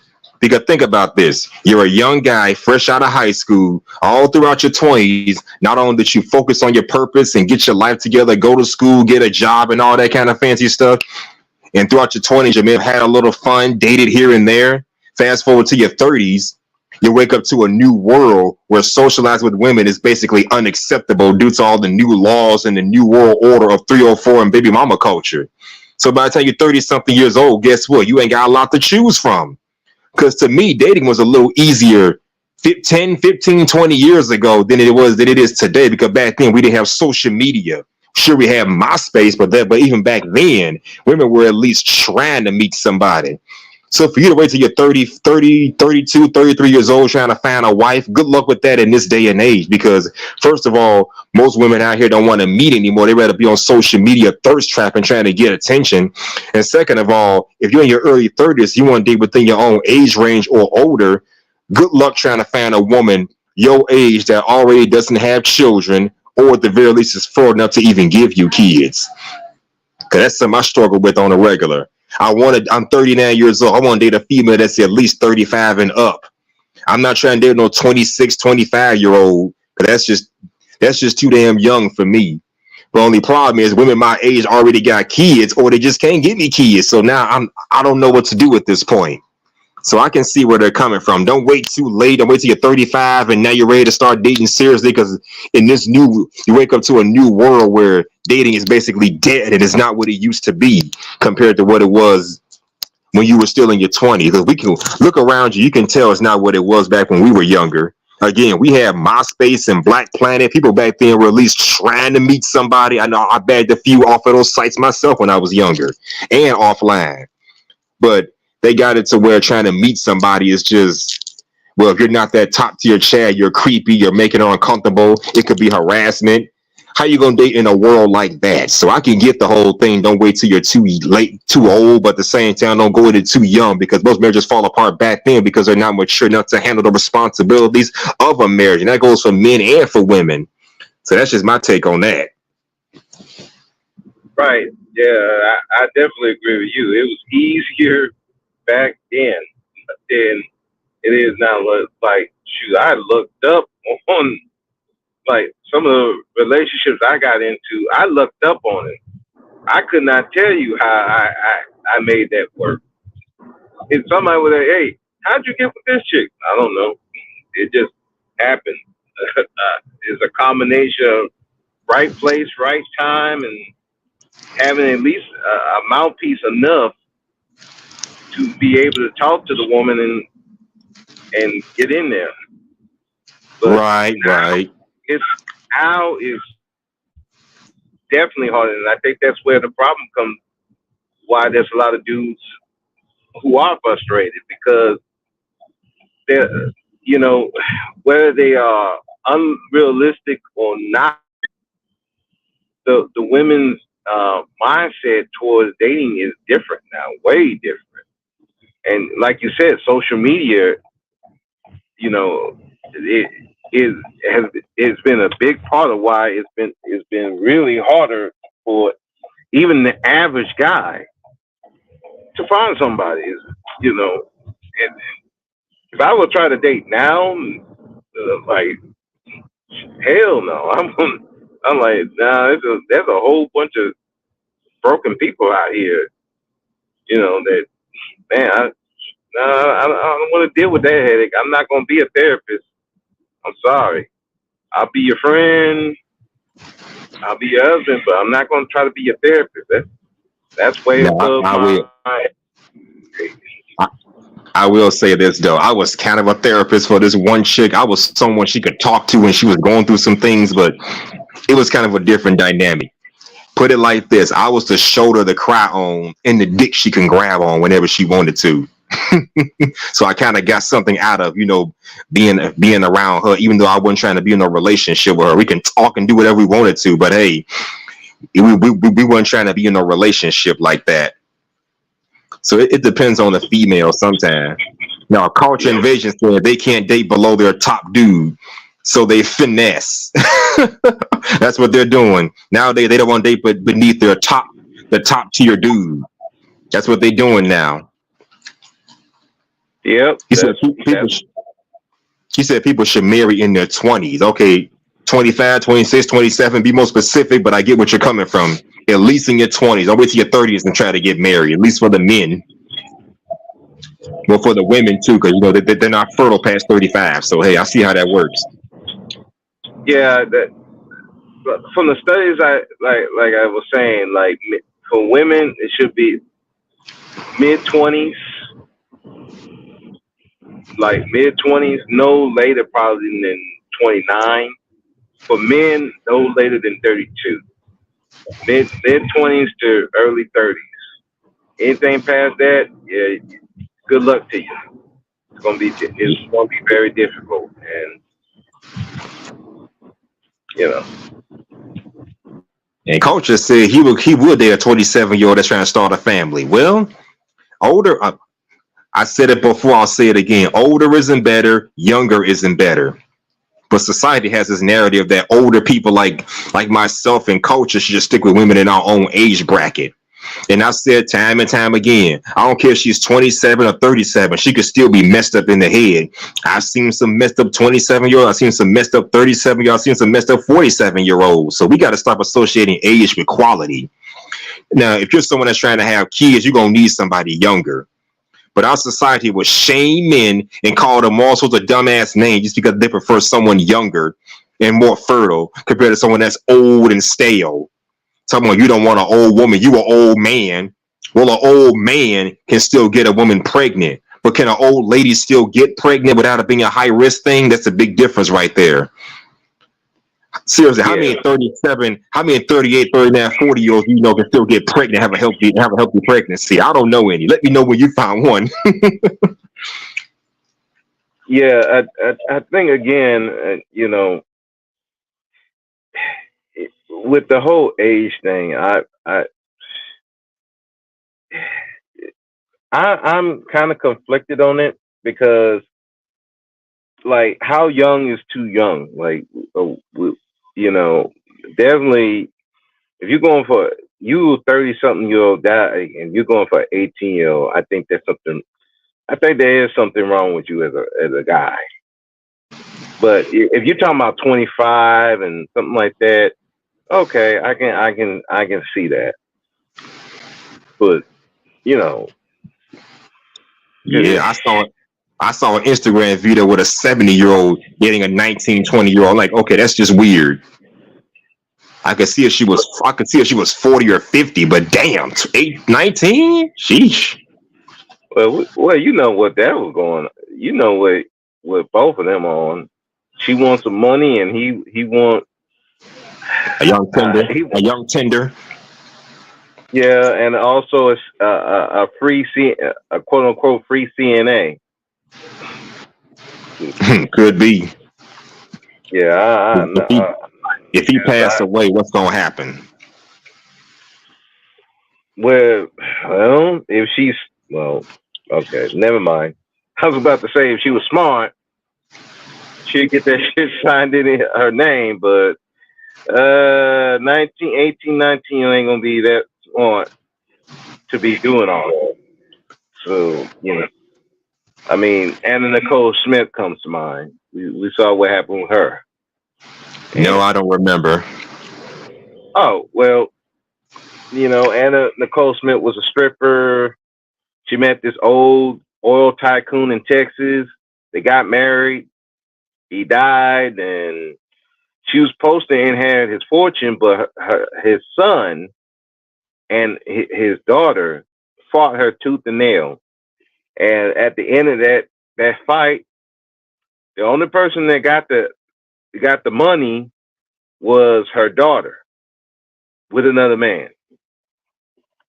The son died, the daughter died, and Nicole died. The only person got it was Anna's daughter and a photographer that knocked her up.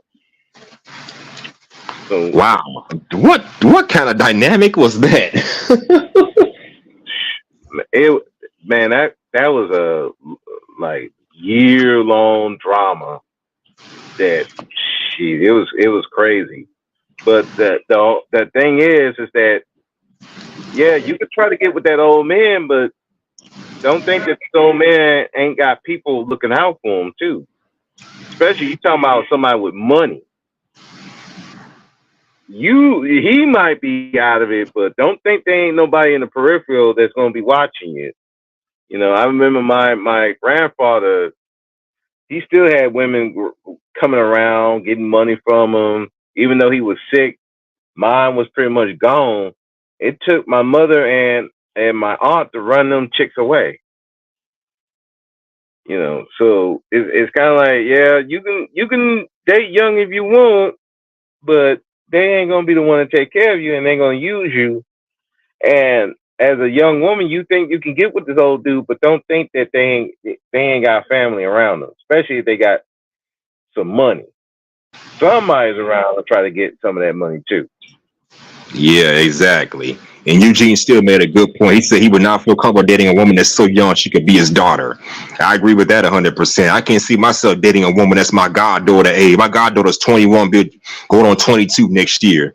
I can't see myself dating somebody that damn young, honestly. If I'm 39, knocking on 40, I will at least take a 29, 30-year-old, in my opinion. So you guys draw the line at some point, depending on what your age is. Don't be like Bill Murray trying to get with what's that woman, Keisha, whatever her name is. She made that song Milkshake back in the early 2000s.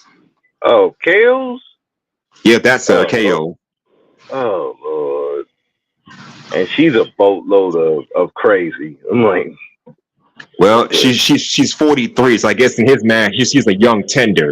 A 40-year-old could look young and tender to a 60-something or 70-something-year-old, you know? Right. I mean, hey. Thank you, Coach. Keelise. Yeah, I'm just like, bro, of all the 40-year-olds that you could pick, you picking that chick? Did you not see what she did to Nas? Try to bury that man's reputation and keep him from his kids? Like, I'm like, nah, sorry, bro. You picked the wrong one, but hey, if you think you can handle it, good luck to you. We'll pray for you. I hope his family checking up on him.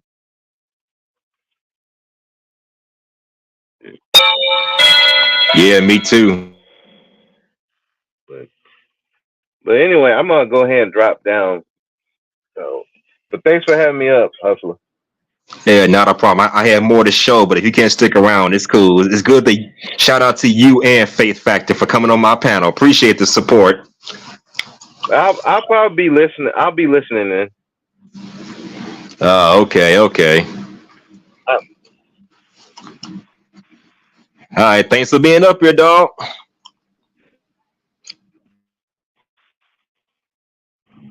No problem. All right. Okay, folks, I'll be right back. I got to go take care of something. I'll be right back.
right here be that.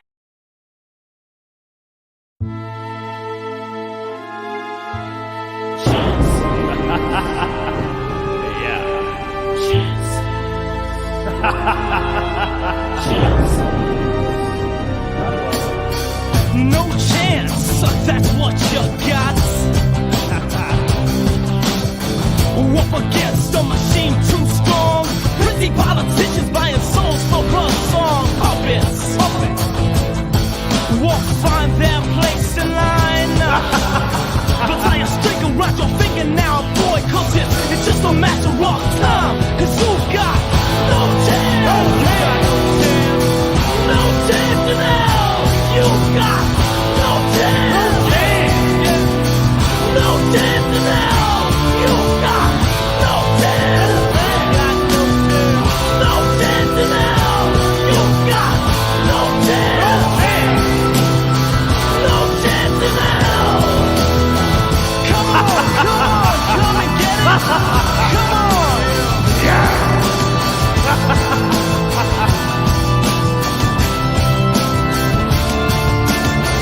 Come on, come and get it. Come on.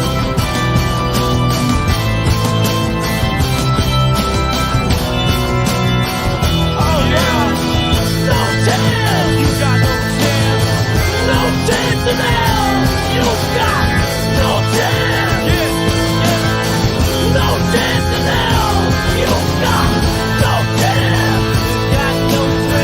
No chance in hell. You got no chance. No chance in hell. With the corporate ministry, You got no chance. the message is simple. You guys know chance in hell. With the corporate ministry, You got no the chance. message is simple. You guys know chance in hell.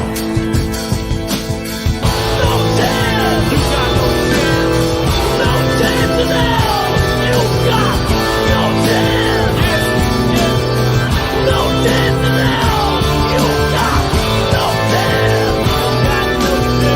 No chance in hell. You got no chance. No chance in hell. Come on, come and get it.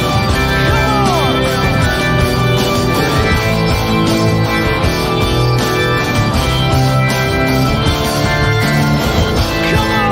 Come on, come and get it. Come on.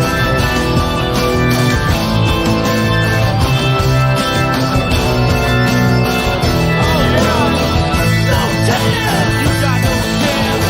No chance in hell. You got no chance. No chance in hell. You got no chance. You got no chance. No chance in hell. You got no chance. No chance in hell. You got no chance.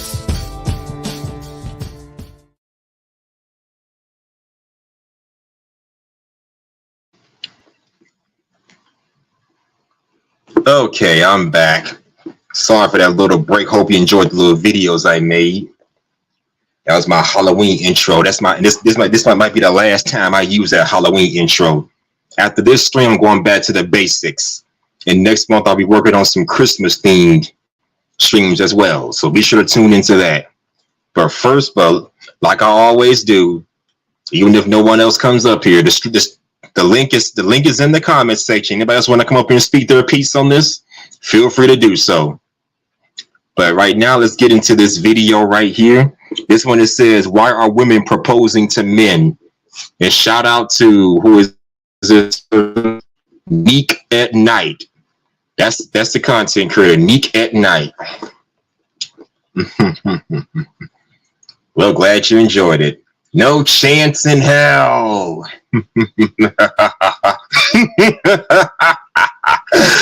Yeah. And shout out to Culture Invasion for being up here. Always support you. I always support you, and I'm glad you're supporting me. And by the way, Culture, you're still back there. What was up with this comment that you left earlier?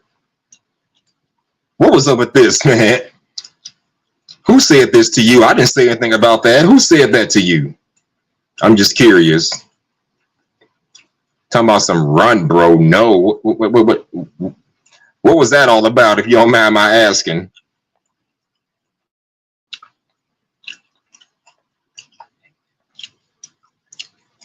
But anyways, they couple that got married. The couple that got married at Disneyland. Oh, that's what you're referring to? The couple that got married at Disneyland? Oh, lady proposing to the man. Well, I feel the same way.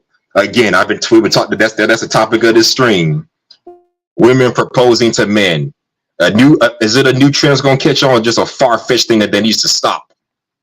I say it's something that doesn't need to continue. But anyways, shout out to this content creator. Here's what you guys say about women proposing to men. Fair use, fair use.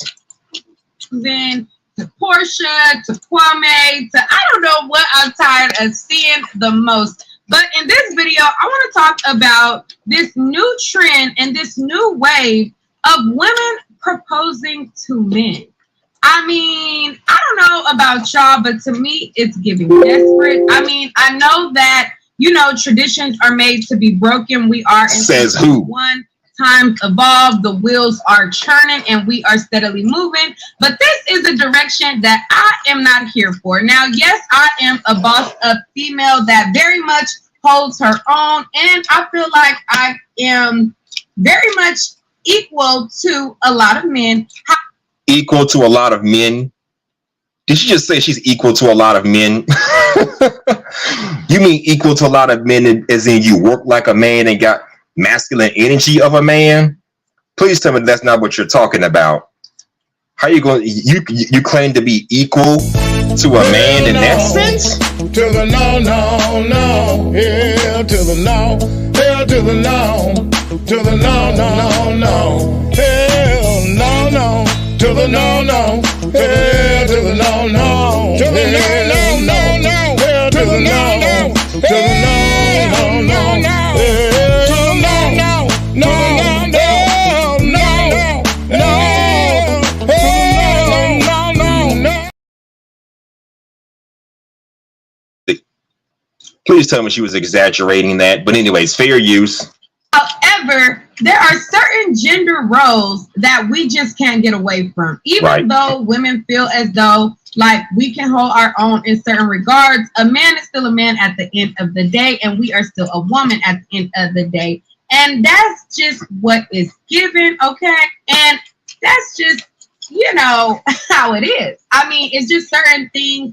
It is what it is, what it is. Like, and like we pee sitting down, y'all pee standing up. Like, it's just certain things that, you know, although we are churning this and moving this wheel forward, certain things just needs to be how it is. Okay, I'm gonna show you this video of this woman proposing to her man.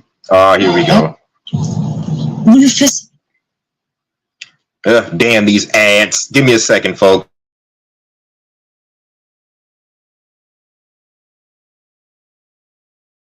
All right, here we go.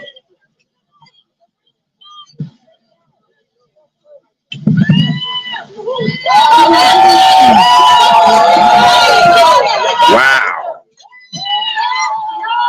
I wonder how much that ring cost.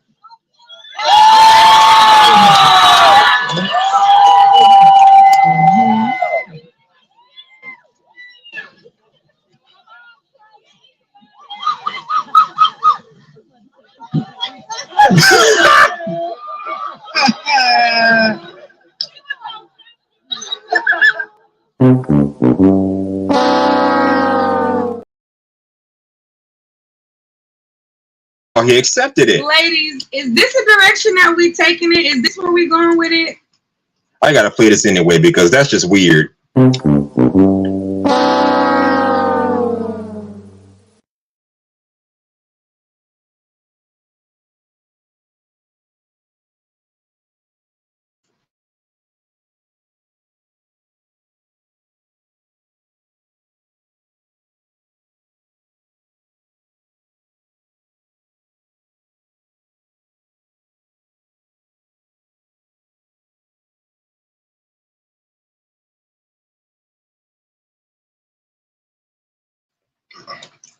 Oh, my bad. Exactly, Eugene Ski. I'm like, I figured the same thing. Either he must really love this woman, he just doesn't know no better, because her proposing to him is just weird in of itself. Damn, that's just crazy. But man, I guess to each his own. I mean, it worked for her. Because again, a woman proposing to me is just off-putting. I wouldn't know what to do in that situation except tell her, nope, I'm not trying to get married. You're taking that power away from me. I'm supposed to propose to the woman, not the other way around. But anyways, fair use. Like, is this what we're doing now? I mean, I'm just saying, like, is this really what we're doing now? Is this really what it's come to?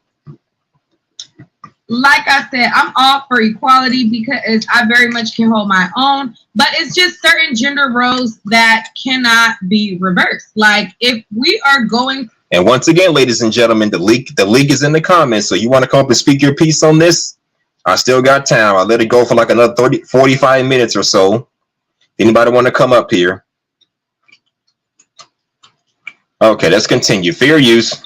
To be proposing and getting married or whatever, it's just gotta be the man that's proposing. It just has to be that way.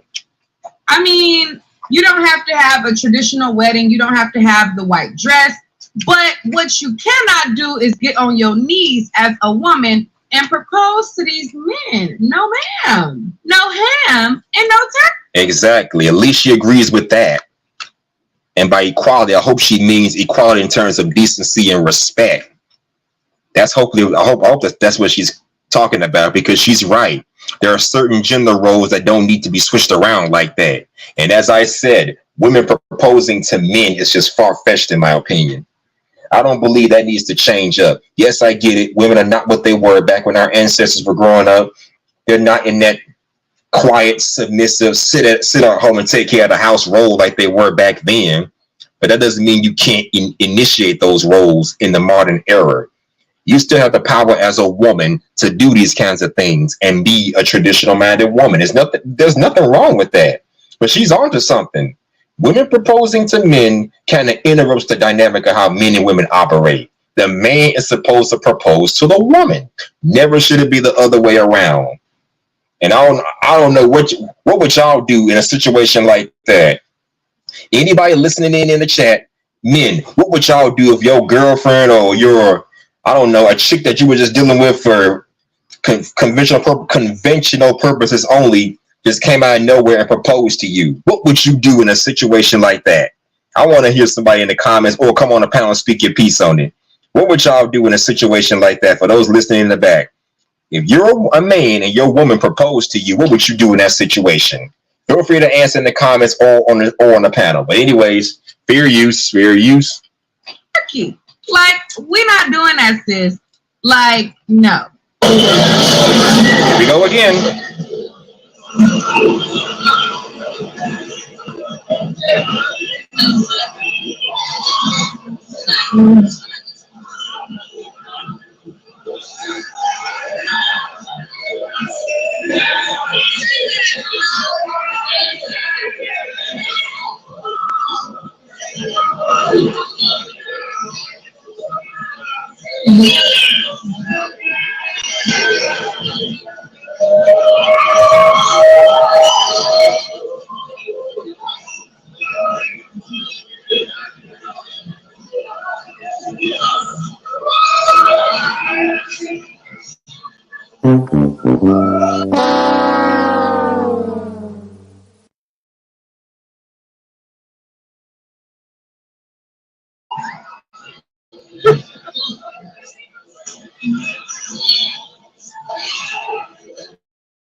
Now, the first... Wow.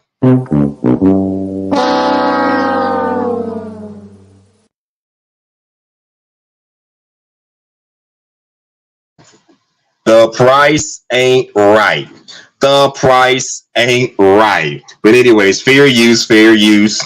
Video I showed you was a new current one. This video right here isn't so new, but I'm just trying to show y'all how ridiculous it looks for a woman to be proposing to a man. Like, girl, get up off your knees. You already been on your knees in the bedroom. You is not about to be on your knees out in public, honey. Proposing to a grown man. Like, it looks ridiculous. Like, we're not doing this. Period. Now, over on Instagram, Clint Coley, he basically reposted a tweet that said, God did not put you here to propose to a man, with the crying emoji. And in the caption, he said, I agree, sis. I'm sick of seeing this ish. Ladies, tell me what you rather do than propose to a man. And when I tell you the comments were given, honey, the comments were given. And it's ladies expressing what they would rather do than propose to somebody grown ass son. Here we go.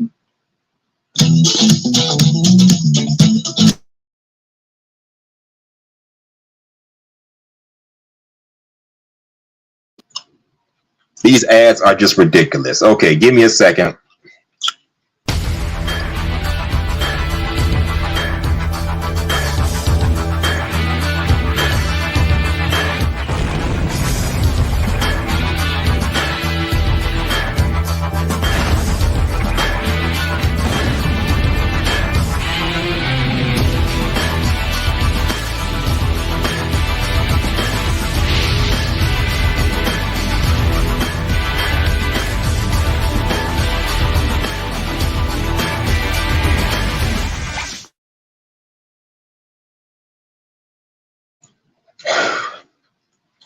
Wow. Welcome back. Oh my God. Now let's see some of the comments from that old crazy ass video. Okay, but first Eugene Steele said a woman actually tried to propose to me over the phone. I said no. Dog, a woman tried to propose to you over the phone?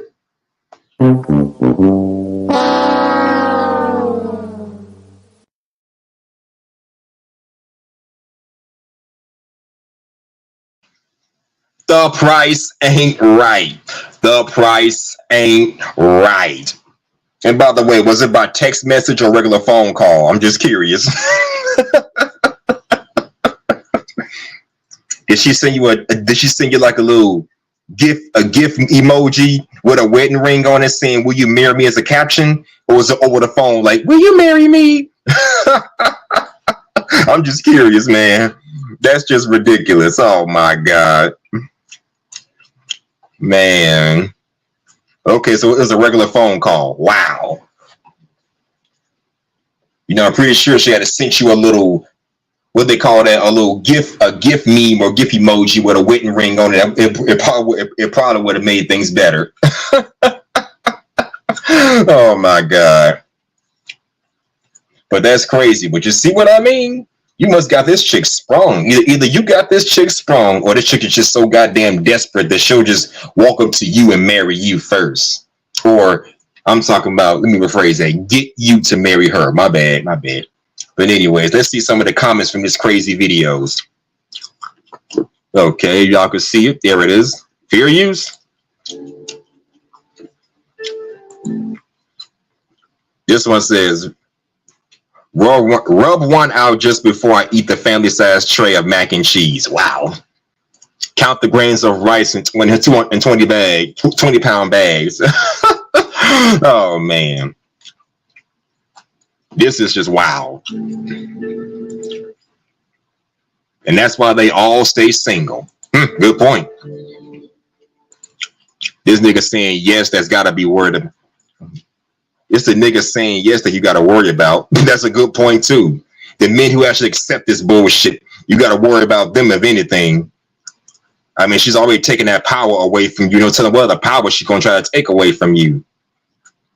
I mean, as I said earlier, it's the man's job to propose to the woman.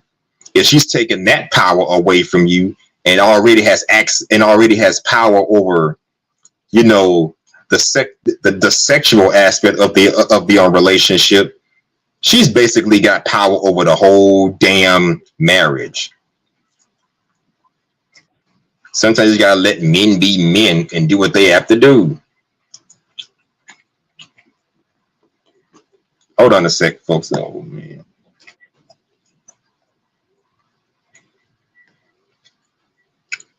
Ah, there it is. Okay. Sometimes you just gotta let men do what they need to do if they want to do it. I mean, proposing to a man is ridiculous. All right, fair use. I'd rather eat water with a fork. I'd rather eat meal. I'd rather kneel on the rice. Swallow a jean jacket, then eat Popeye's biscuits after that. Paint a wall with a toothbrush. Real question is how many guys are saying yes? That's a good question. I don't know. Besides the men we saw in this video, how many of y'all are actually saying yes to these women proposing to y'all? If y'all saying yes to this kind of shit, you need to check yourself. And I mean check yourself quickly, because this is ridiculous. But anyways, fair use. Marathon. Watch a Caligula marathon. Die alone. I assume a moonwalk across the floor full of Legos. Sweep up the, what did that say? Sweep up the beach and mop up the ocean. I'd rather peel a big ass box of raisins. The fucks.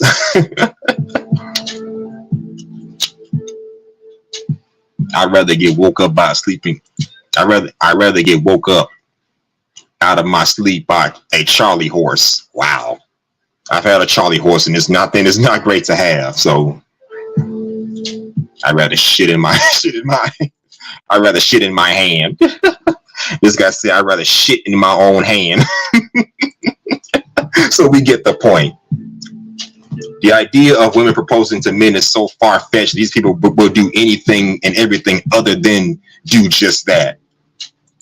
These folks will do anything and everything other than propose to a man. These chicks will do anything and everything, but proposing to a man is not one of them. This woman said, I'd rather unsit peas. I'd rather count every grain of sand on the island. I'd rather eat unseasoned potluck with a bunch of white folks who let their cats on the counter. The fuck? Yeah. Wow. But anyways, y'all get the point. They'll do anything before they propose to a man. And y'all niggas accepting this shit. I don't know. You better check yourself immediately.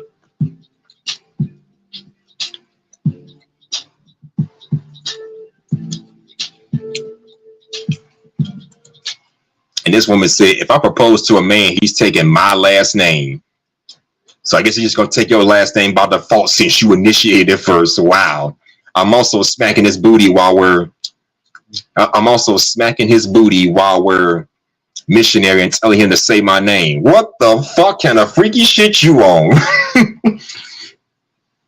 I've had chicks smack me on my ass before. I don't care for that shit, honestly. I'd rather your hands go someplace else, not the back, but the front. You can smack my balls anytime you want, but just not do it too hard, okay? But smacking my ass, okay, damn. So I guess this chick feel like if she gonna propose to a man, she gonna be the head of that relationship and act as a man, thus infusing more masculinity in our women.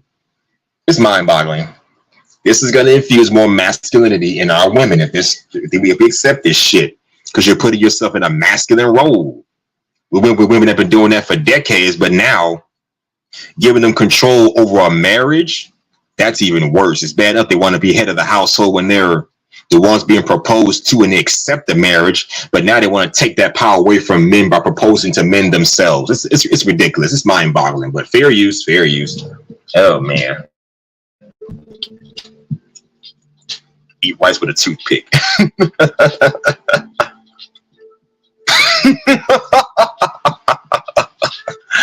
Oh my God.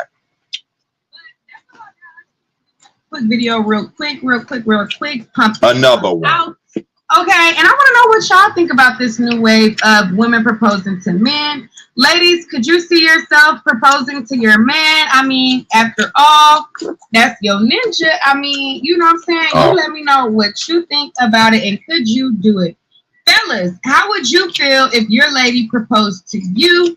How would you take that, and what is the deal? Let's talk about it down below.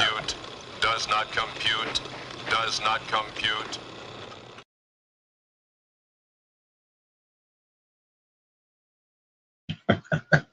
Exactly. Right. Yeah, man. Well, shout out to the sisters for clarifying that. And man, oh man, my God.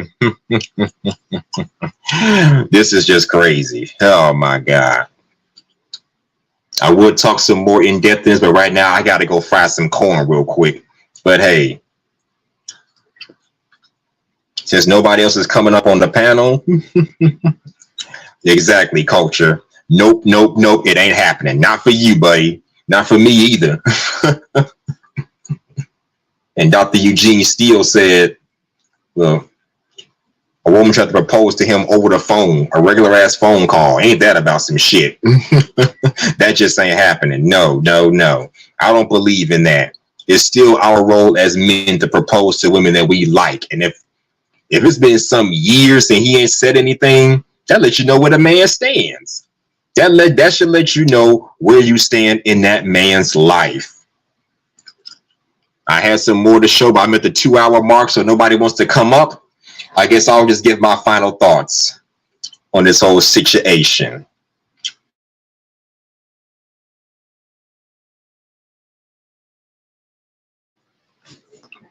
So my final thoughts on this whole situation is this. I understand we live in a society that's different. If by the way, if anybody wants to come up, you can do so while I give my final thoughts and give your final thoughts on this whole thing. Link is still right here. In the event that you want to come up, it's a little late, but hey, you can still come up. Just make sure you come up before I start playing my outro video, unless you want to talk in the back chat or whatever the fuck, I don't know. Just come up before I start playing my little outro video, okay? All right. Now, as I was saying, my final thoughts is this. I understand that we live in a society where men and women are just not what they were back when our ancestors were coming up, back when our parents and grandparents were growing up, because they had to play that submissive wife role. I get it. Women have always been independent, but they're more independent than ever before. I get all of that. But women should not go outside certain human dynamics. They should not take up a masculine role so they can match energies with a man. I don't mind women being independent, but independent has taken on a whole new meaning that is so far-fetched, men just don't want to deal with it. You want to work like a man, fight like a man, have sex like a man, and when you start degrading yourself, you're wondering where did you go wrong at? All that stuff is bad enough, but when I hear about women proposing to men, okay, to me, that's just ridiculous. That is just ridiculous. Because once again, you're taking that power, that control that men have over marriages. If I can't propose to my woman, I have no power in said marriage. I propose to you. I'm the one that's giving you the option to say yes or no. Now, granted, we have the option to say yes or no, but in the event that we accept it, we're basically saying power goes to the woman because she's the one that initiated. I believe the one who initiates the proposal should have the power in said relationship or said marriage. And that power should go to the man because the man's supposed to be the leader and head of a household and head of a relationship and a marriage. But for us to pass that down to women, that's just crazy. You saw in that video, all those men and women said they would do anything and everything before they propose to a man. They'd rather kick rocks on the ocean or drink all the water in the ocean before they go out there trying to propose to a man. And I don't blame them, not one bit. I honestly don't blame them because it's just crazy what the world has come to nowadays. Women are trying to outdo men, compete with men. It's bad enough, but now you want to take away the one thing we do have control over, and that's whether or not we want to marry said woman and make her a wife. You want to take that kind of power away from us? It's far-fetched, it's ridiculous, and man, it's got to stop. But yeah, everybody has their role to play, within the confines of a relationship. Everybody has their role to play. The man is the leader, the head. The man is the leader of the household, the head, the provider, the provider and the protector. The woman, she's the caretaker, the nurturer, and the cultivator of society. That's the way it's supposed to be, and that's the way it needs to be. So to put our women in the role of protector and provider, to put women in these kind of roles or whatever, it's just not going to work. Because like I said, it's bad enough you got women out here that want to be in the same positions that men are in by doing exactly what they're doing and taking on all the mental anguish that they have to take on a daily basis. But how are you just going to take away the very thing that we have control over? How is that supposed to work? We control access to marriage. Y'all control access to sex. Can you imagine if men control access to sex? How would it look if men had controlled access to sex? How would that look? The only thing we have the power over is just to either accept it or decline it. That's the only power we really have. But men control access to marriage. Women control access to sex. That's the way it's supposed to be. So no, don't go out of your way trying to get the man that you so desperately want by proposing to him. Let him do that. And if he doesn't do it, then, oh well, move on, find somebody else. Because as men, we know who's wifey qualified and who's not wifey qualified. We know what women to marry and what women to just leave alone or use for recreational purposes only. We know we know what's our type. I know what my type is because I've had females that were not my type. I know what a good woman is because I've seen too much trash out here to know what treasure is. I know who's more or less on my level and who's not on my level. So I'll know if you're wifey qualified and if I want to marry you. I mean, but first you got to be wifey qualified anyway to begin with. There's no getting around that. There's just no getting around that. You have to be a wifey qualified woman in order to get a man to marry you. Now, does that mean that the man that you're dealing with is going to marry you? No. That doesn't mean, but you at least have to be on the level of a marriage-minded woman. You have to be on that level. Then when the right man comes along, you'll be ready. Because like they say in the Bible, you're not my wife because I found you. You're my wife before I find you. In other words, be marriage-minded before the man comes into the picture. And if he's the one, he damn sure will propose to you.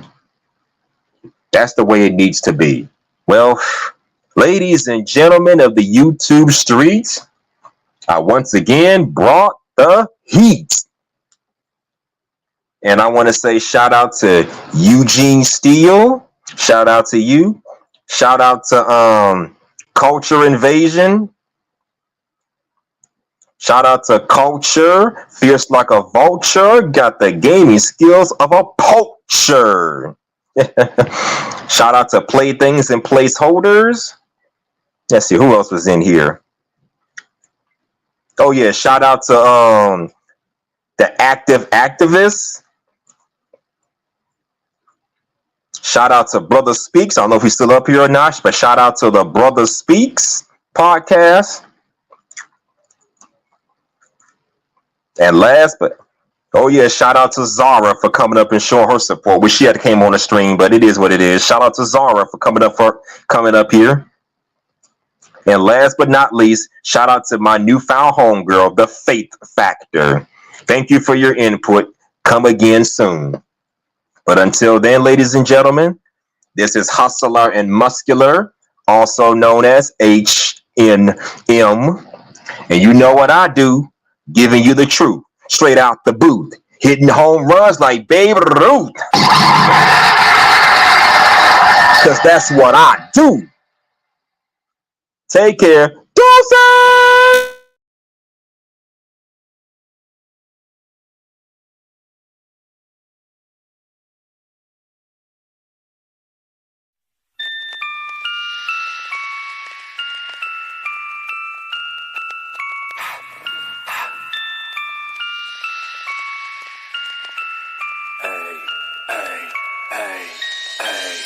right here, be that, be that. Spirit Halloween, spirit Halloween, spirit Halloween, spirit Halloween.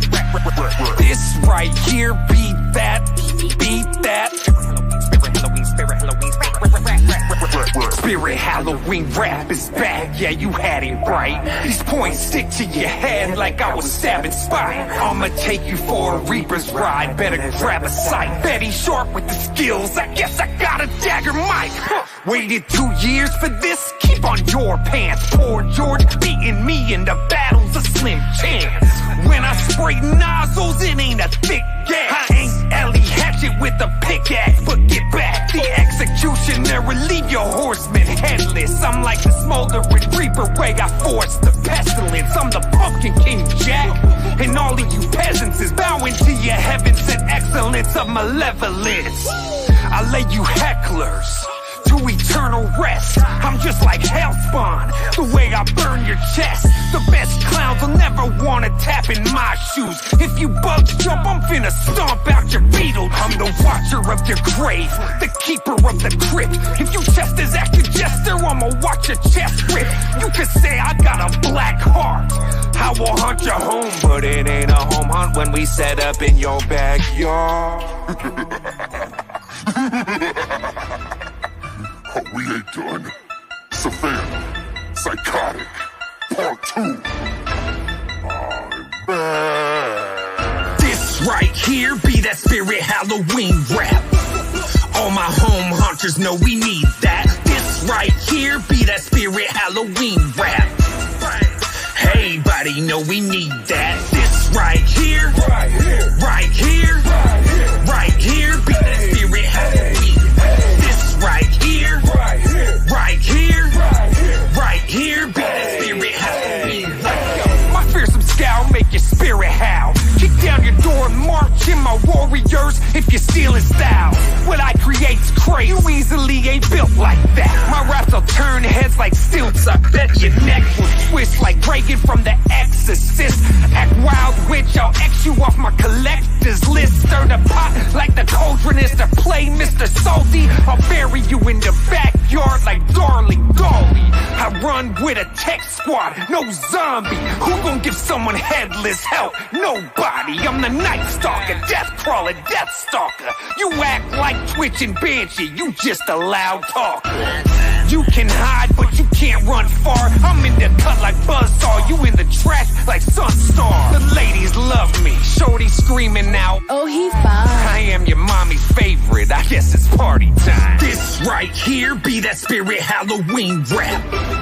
All my home hunters know we need that. This right here be that Spirit Halloween rap.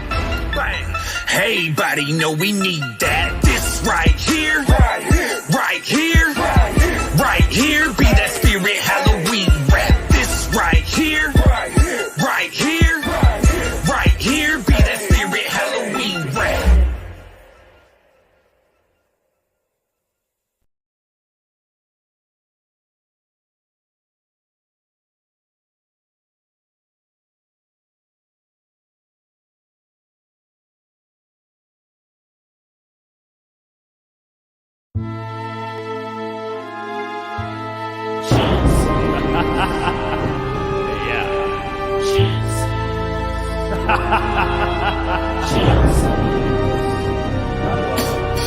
No chance, that's what you got. Up against a machine too strong. Pretty politicians buying souls for blood song puppets. Won't find their place in line. But I am straight around your finger now, boy, cause it's just a matter of time. Cause you've got no chance. No chance in hell. You've got no chance. No chance in hell. You've got no chance. No chance in hell. You've got no chance. No chance in hell. Come on, come and get it. Come on. Yeah.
you got no chance